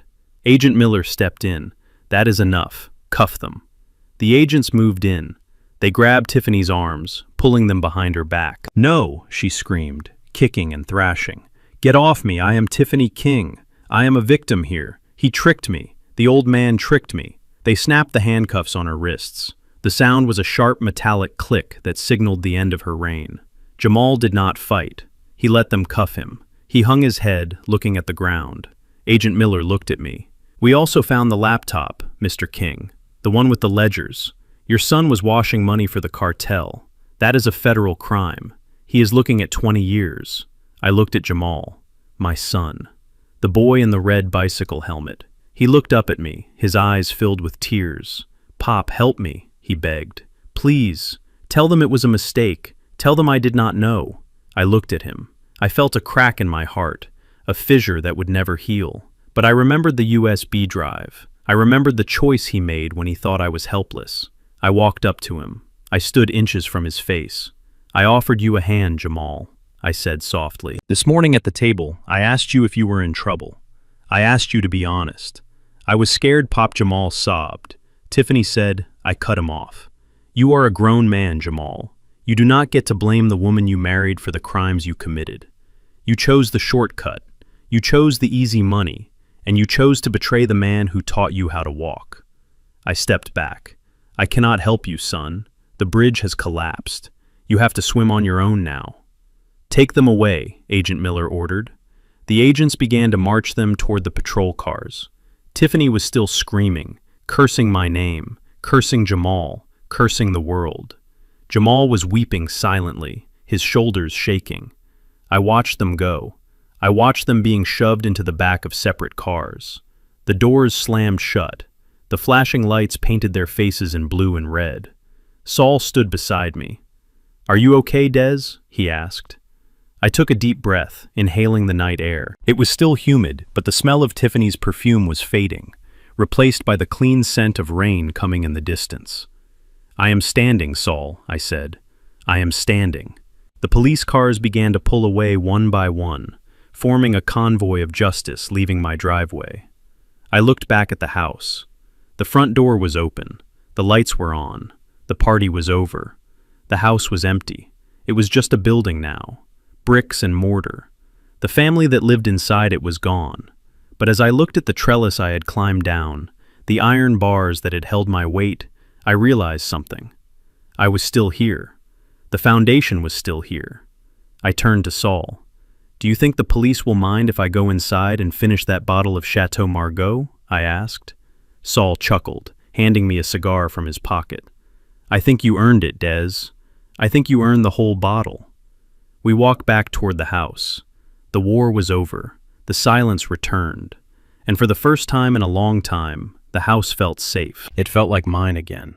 The rotating blue lights of the police cruisers swept across the front of my house, creating a strobe effect that made the scene look like a slow-motion nightmare. Tiffany was still screaming about her rights, her voice shrill and desperate, piercing the humid night air. Jamal stood beside her, his head hanging low, the fight completely drained from him. They were handcuffed, standing on the driveway where just this morning I had loaded their luggage for a trip to Paris that never existed.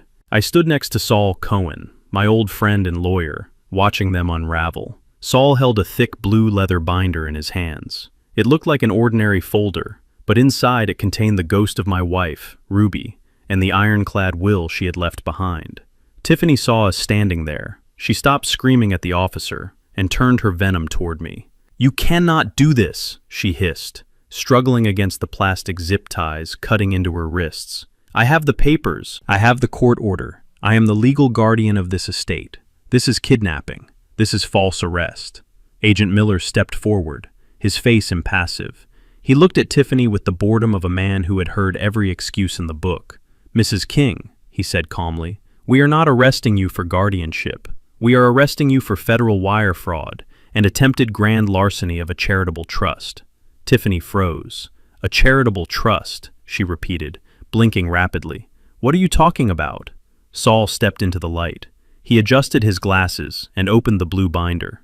He did not look at Tiffany with anger. He looked at her with pity. "You made a fatal miscalculation, Mrs. King," Saul said, his voice gravelly and deep. "You assumed that because Desmond lives in this house, he owns this house. You assumed that because his name is on the mailbox, he holds the deed." "He does own it," Tiffany spat. "He built it." "He built it, yes," Saul corrected, "but he does not own it, not anymore." Saul turned the page of the document. The paper crinkled loudly in the silence. 5 years ago, shortly before she passed away, Mrs. Ruby King reorganized the family assets. She was a brilliant woman. She saw the direction her son was heading. She saw the gambling. She saw the reckless spending. And quite frankly, she saw you, Tiffany. Tiffany went pale. She stopped struggling. Ruby created the Ruby King Charitable Trust. Saul continued reading from the text.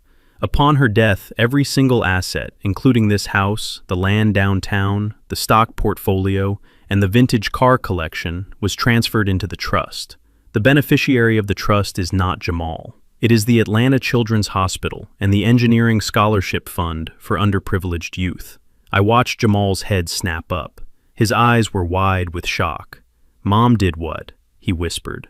"She gave it away. She gave it all away." "Not all of it," Saul said, closing the binder.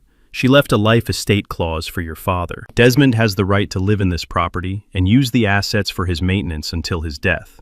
He is the trustee. He manages the wealth, but he cannot sell it. He cannot transfer it. And most importantly, he cannot be forced to sign it over to anyone else because it was never his to give." I stepped forward then. I wanted them to see me. I wanted them to see the man they thought was a senile fool. "You were trying to rob an empty vault," I said softly. "Even if I had signed those papers willingly, Tiffany, even if I had given you the code to the safe, you would have walked away with nothing. Because the moment you tried to sell the deeds, the title company would have flagged it. The moment you tried to liquidate the stocks, the bank would have frozen the transaction. You were fighting for a crown that does not exist." Tiffany looked as if she had been punched in the stomach. She sagged against the police car, her knees buckling. "No," she whispered. "That is a lie. You are lying. We checked the records. The public records say King. The public records list the trustee," Saul explained patiently. "But the underlying ownership is the charity. And here is the best part." Saul tapped the cover of the binder. "The trust has a specific protection clause. It is called the bad actor provision. If any family member attempts to defraud the trustee or harm the estate, they are automatically disinherited from any small stipends they might have received." Jamal let out a low moan, a sound of pure despair. "Stipends?" he asked, his voice trembling. "There were stipends." "Yes," Saul said.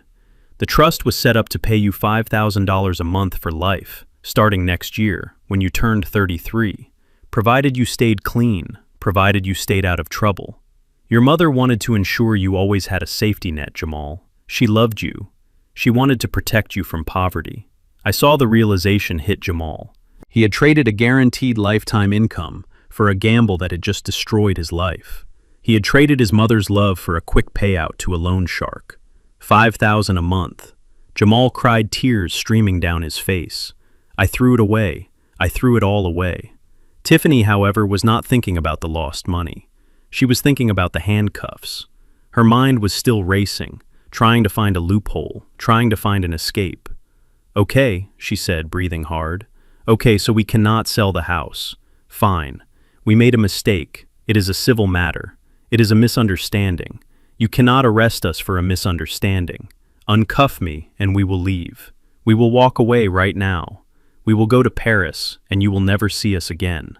Agent Miller laughed. It was a dry, sharp bark of a laugh. "A misunderstanding," he repeated. He reached into his jacket and pulled out a tablet. He tapped the screen and held it up for Tiffany to see. This is the footage from the camera inside the house, Mrs. King. This is you forcing Mr. King's thumb onto a document. This is you discussing the forgery of medical records with Dr. Miller. Tiffany stared at the screen. She saw herself. She saw the violence in her own actions. And this Agent Miller continued swiping the screen as the data we recovered from your husband's laptop. The invoices for King Logistics. The wire transfers to known cartel associates. That was Jamal, Tiffany screamed. That was him. I did not know about the laundering. I just wanted the house. You are married, Agent Miller said.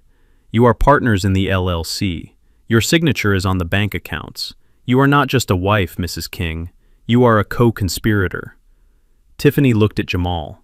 The look in her eyes was pure murder. She lunged at him, straining against the officer holding her. You ruined me, she shrieked. You dragged me into this. You said it was easy money. You said your father was stupid.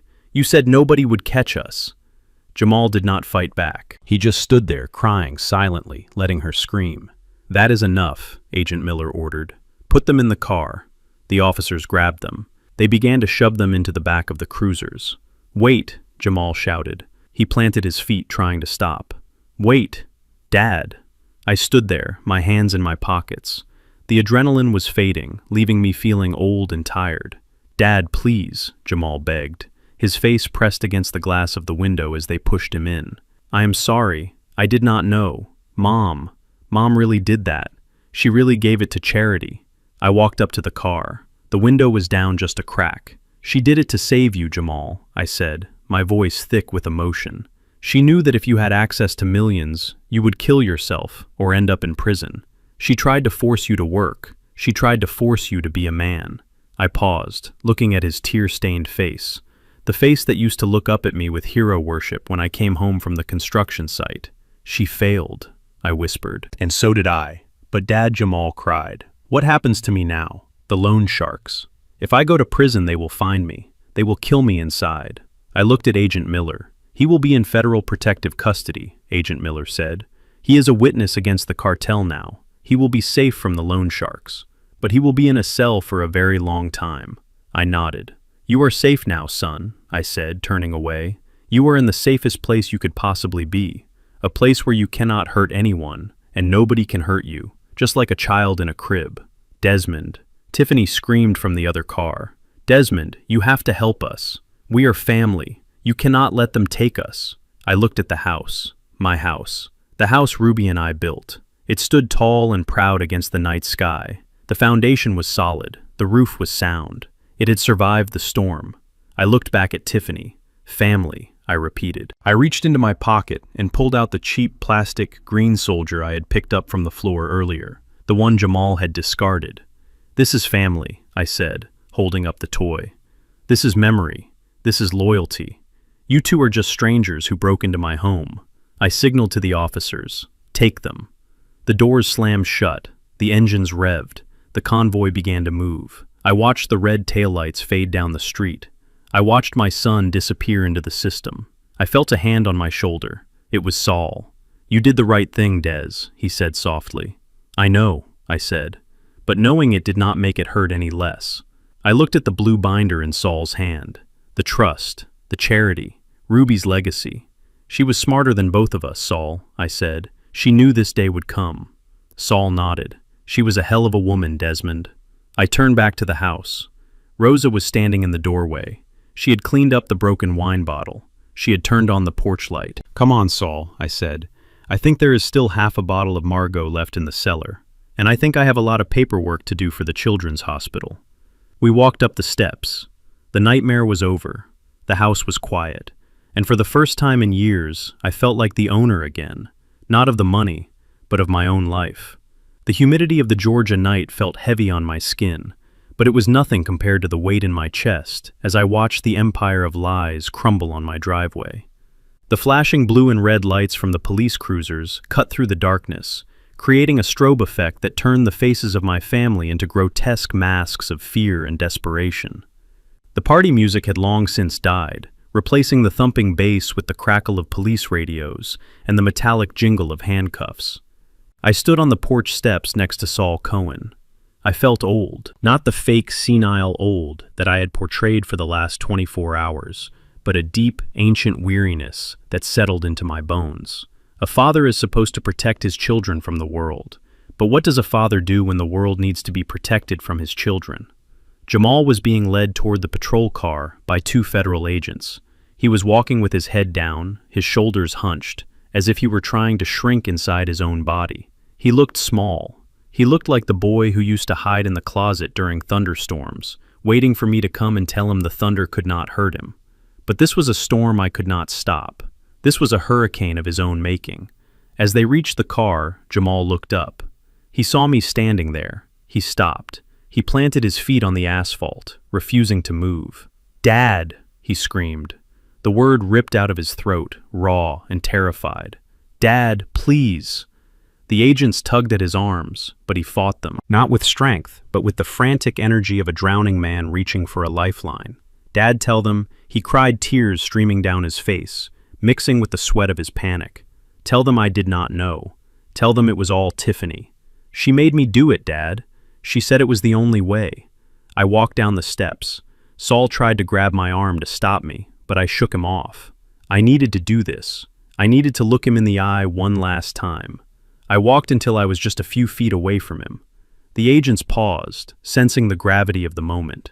They let him stand there, cuffed and broken. "I was seduced, Dad." Jamal sobbed, his voice dropping to a desperate whisper. "She told me you were sick. She told me the money was just sitting there. I did not want to hurt you. I swear. I just wanted to fix the debt. Please, Dad. You know me. You know I am not a criminal. Call the lawyer off. Tell them it was a misunderstanding." I looked at him. I looked at the son I had raised. I looked at the man who shared my name, and I felt nothing. The anger was gone. The fear was gone. All that was left was a cold, hard clarity, like looking at a blueprint and seeing exactly where the load-bearing wall had failed. I took a step closer. I did not hunch my back. I did not tremble. I stood tall, my spine straight, my eyes clear and sharp. I dropped the act completely. "Jamal?" I said, my voice steady and low, vibrating with the steel of a man who has built bridges over raging rivers. "Look at me." He looked up. He saw the change. He saw the fog clear from my eyes. He saw the father he thought was gone. "You are not sick," he whispered, realizing the truth. "No, son," I said. "I am not sick. I was never sick. I was testing the foundation, and you failed." I pointed back at the house. "This morning, at the breakfast table, I gave you a chance. I sat there, and I asked you if you were happy. I asked you if you needed help. I offered you a way out, Jamal. I begged you to tell me the truth." Jamal flinched as if I had struck him. "But you did not choose the truth." I continued, my voice rising slightly, cutting through the noise of the sirens. "You chose the signature. You chose to declare me insane. You chose to steal my life so you could pay for your mistakes." "But I was scared," Jamal cried. "We are all scared," I snapped. "Being a man means doing the right thing, even when you were scared. You are 32 years old, Jamal. You are not a child who got lost. You are a man who brought wolves into the sheep pen because you were too weak to close the gate." I signaled to the agents. "Put him in the car." "No, Dad, wait," Jamal screamed, struggling again. "Do not leave me. Do not let them take me." I turned my back on him. "You left me a long time ago, son," I said softly. "You left me the moment you looked at me and saw a dollar sign instead of a father." They shoved him into the back seat. I heard the door slam shut. It was a heavy, final sound, like the door of a vault closing forever. I did not look back. I could not. If I looked back, I might break, and tonight I had to be unbreakable. I turned my attention to the other drama unfolding near the gate. Tiffany was putting up much more of a fight. She was kicking at the shins of the officer trying to search her. She was screaming threats, invoking names of lawyers she could not afford, and politicians who did not know she existed. "Get your hands off my bag," she shrieked, as an officer wrestled her designer purse away from her. "That is private property. You have no warrant for that." "Actually, Mrs. King," Agent Miller said, stepping forward, "we have a warrant for everything: person, property, and premises." He opened the bag. He dumped the contents onto the hood of the police car. Lipstick, credit cards, a phone, and a bright orange prescription bottle. Agent Miller picked up the bottle. He rattled it. He read the label. Lorazepam, he read aloud. Prescribed to nobody. The label has been scratched off. He opened the bottle and poured a few pills into his gloved hand. Tiffany went silent. Her screaming stopped instantly, replaced by a look of pure terror. "These look like the same pills we found traces of in the kitchen sink," Agent Miller said, looking at her. "The pills you used to spike the soup." "I did not spike anything," Tiffany stammered, her eyes darting around wildly. "Those are for my anxiety. I have anxiety." Agent Miller shined his flashlight into the bag again. He pulled out a second bottle, and a third. Oxycodone, Adderall, and something that looks like liquid fentanyl. He whistled low. "You are a walking pharmacy, Mrs. King. This is not just possession. This is intent to distribute, or in your case, intent to incapacitate a vulnerable adult." He looked at me standing a few feet away. "Mr. King, did you consent to be medicated by this woman?" I walked over to the hood of the car. I looked at the pills, the little blue soldiers she had sent to conquer my mind. "No," I said, cold and flat. "I did not consent. She tried to poison me, Agent Miller. She and my son watched me eat soup they believed was laced with these drugs. They wanted me comatose so they could rob my safe." Tiffany lunged at me. She actually tried to bite me, but the officer held her back. "You old devil," she hissed, her face twisted into a mask of ugliness. "You switched the bowls. I saw you. You switched them. You drugged Jamal." I smiled. It was a cold, humorless smile. "I am a senile old man, Tiffany," I said, mocking her own words from earlier. "I do not know what bowls are. I just wanted the pudding." "You set me up," she screamed. "This is entrapment." "No, Tiffany," I said, leaning in close so only she could hear. "This is consequence. You thought you were the smartest person in the room. You thought you could walk into my house, disrespect my wife's memory, and treat me like garbage. You forgot one thing." I pointed to the house standing solid and imposing in the background. "I built this. I know every exit. I know every weakness. And I know how to trap a rat." She stared at me, breathing hard, her chest heaving. "I hope you rot," she whispered. "I hope you enjoy the cafeteria food," I replied. "I hear it is terrible, but at least it won't be poisoned." Agent Miller nodded to his men. "Add possession of a Schedule I controlled substance to the charge sheet, and attempted assault. Get her out of here." They dragged her away. She did not go quietly. She cursed my name until the window rolled up, cutting off her voice. I watched her car join the line. Finally, I looked toward the side gate.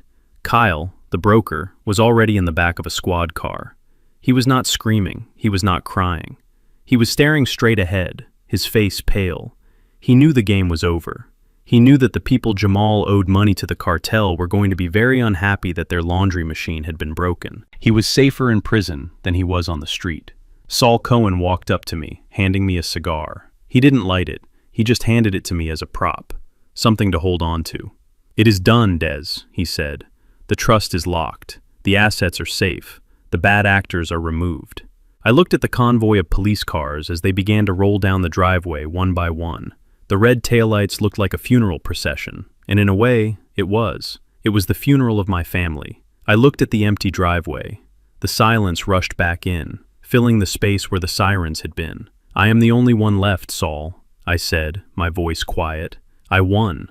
I saved the estate. I saved the legacy, but the house is empty." Saul put a hand on my shoulder. "The house is empty tonight," he said, "but the foundation is still there. You can fill it with new things, Desmond. Better things. Things that don't try to tear you down." I nodded slowly. I looked up at the night sky. The clouds were clearing, revealing a sliver of moon. I turned back to the house. The front door was open. The lights were warm and inviting. Rosa was standing there. She had made a pot of coffee. I could smell it from here. "I am tired, Saul," I said. "I think I am going to go inside. I think I am going to sit in my chair, the one at the head of the table, and I am going to drink a cup of coffee in peace." "You do that," Saul said, patting my back. "You earned it." I walked up the steps. My legs felt lighter now. The burden was gone. I walked into my home. I closed the door. I locked it. And for the first time in a long time, I felt safe. The silence on my front porch used to feel lonely. For 5 years after Ruby passed, I would sit here in my rocking chair, watching the sun go down, and the silence would wrap around me like a cold blanket. But this morning, the silence feels different. It feels clean. It feels like the air after a violent thunderstorm, when the ozone smells fresh and the world has been washed of all the dust and grime. It has been 30 days since the night the blue lights flashed in my driveway. 30 days since the FBI took my son and his wife away in handcuffs. The scandal was the talk of the town for a week. The neighbors whispered when they walked their dogs. The country club members stared when I went for lunch. But I did not hide. I did not hang my head. I walked with my back straight and my head high, because I had nothing to be ashamed of. I had cleaned my house, and a man who has taken out the trash does not apologize for the empty bin. I sat on the porch swing, a cup of Earl Grey tea steaming in my hand. The morning sun was filtering through the oak trees, dappling the wooden planks with light. It was a Tuesday. Usually Tuesdays were hard. Tuesdays were the days I used to wait for Jamal to call. I used to sit by the phone, hoping for 5 minutes of his time, hoping to hear about his life. The phone does not ring on Tuesdays anymore. Jamal is currently in a federal detention center awaiting trial. The lawyers tell me he is looking at 15 to 20 years. He calls me sometimes from the prison phone collect. I see the number on the caller ID. Federal Bureau of Prisons. I do not answer. It is not out of cruelty. It is out of necessity. I realized that every time I answered, I was giving him a piece of my peace, and I have worked too hard to get it back to give it away to a ghost. Rosa stepped out onto the porch. She was carrying a silver tray with a plate of biscuits. She looked younger too these last few weeks. The stress of walking on eggshells around Tiffany had aged her, but now that the predator was gone, Rosa was smiling again. "More tea, Mr. King?" she asked, setting the tray down. "Thank you, Rosa," I said, taking a biscuit. "And please stop calling me Mr. King. We survived the war together. I think you can call me Desmond." She smiled, wiping her hands on her apron. "Old habits are hard to break, Desmond, but I will try. Are you ready for this afternoon?" I looked at my watch. The Patek Philippe that Tiffany had tried to sell was back on my wrist, ticking steadily. "I think so," I said. Is she nice?" Rosa laughed. "Dr. Evans is not just nice, she is brilliant. She taught history at Emory University for 40 years. She likes jazz, she likes old houses, and she hates people who are late, so you better get moving." I nodded, taking a sip of tea. "I will go get changed in a minute, but first I have one last piece of business to attend to." Rosa looked at me. She knew me well enough to know when I was working on a structural problem. She nodded and went back inside, leaving me alone with the morning light. I reached into the inside pocket of my cardigan. My fingers brushed against the worn edges of an envelope. It was not a white envelope. It was yellowed with age, brittle to the touch. It had been sealed for 32 years. I pulled it out. I held it in the sunlight. It looked harmless, just a piece of paper. But inside this envelope was the heaviest secret of my life. I tore the top open. The sound was sharp in the quiet air. I pulled out the single sheet of paper. It was a laboratory report from 1985, a paternity test. I did not need to read it. I had memorized the result 3 decades ago. Probability of paternity, 0%. I closed my eyes and let the memory wash over me. I remembered the day Ruby told me she was pregnant.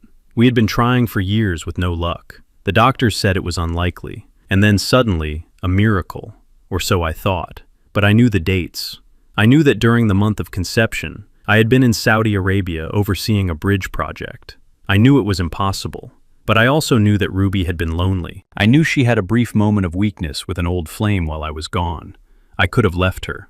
I could have thrown her out. My pride demanded it. My ego screamed for it. But then I looked at her. I saw the fear in her eyes, and I saw the love. I knew that one mistake did not define a marriage, and I knew that the child growing inside her was innocent.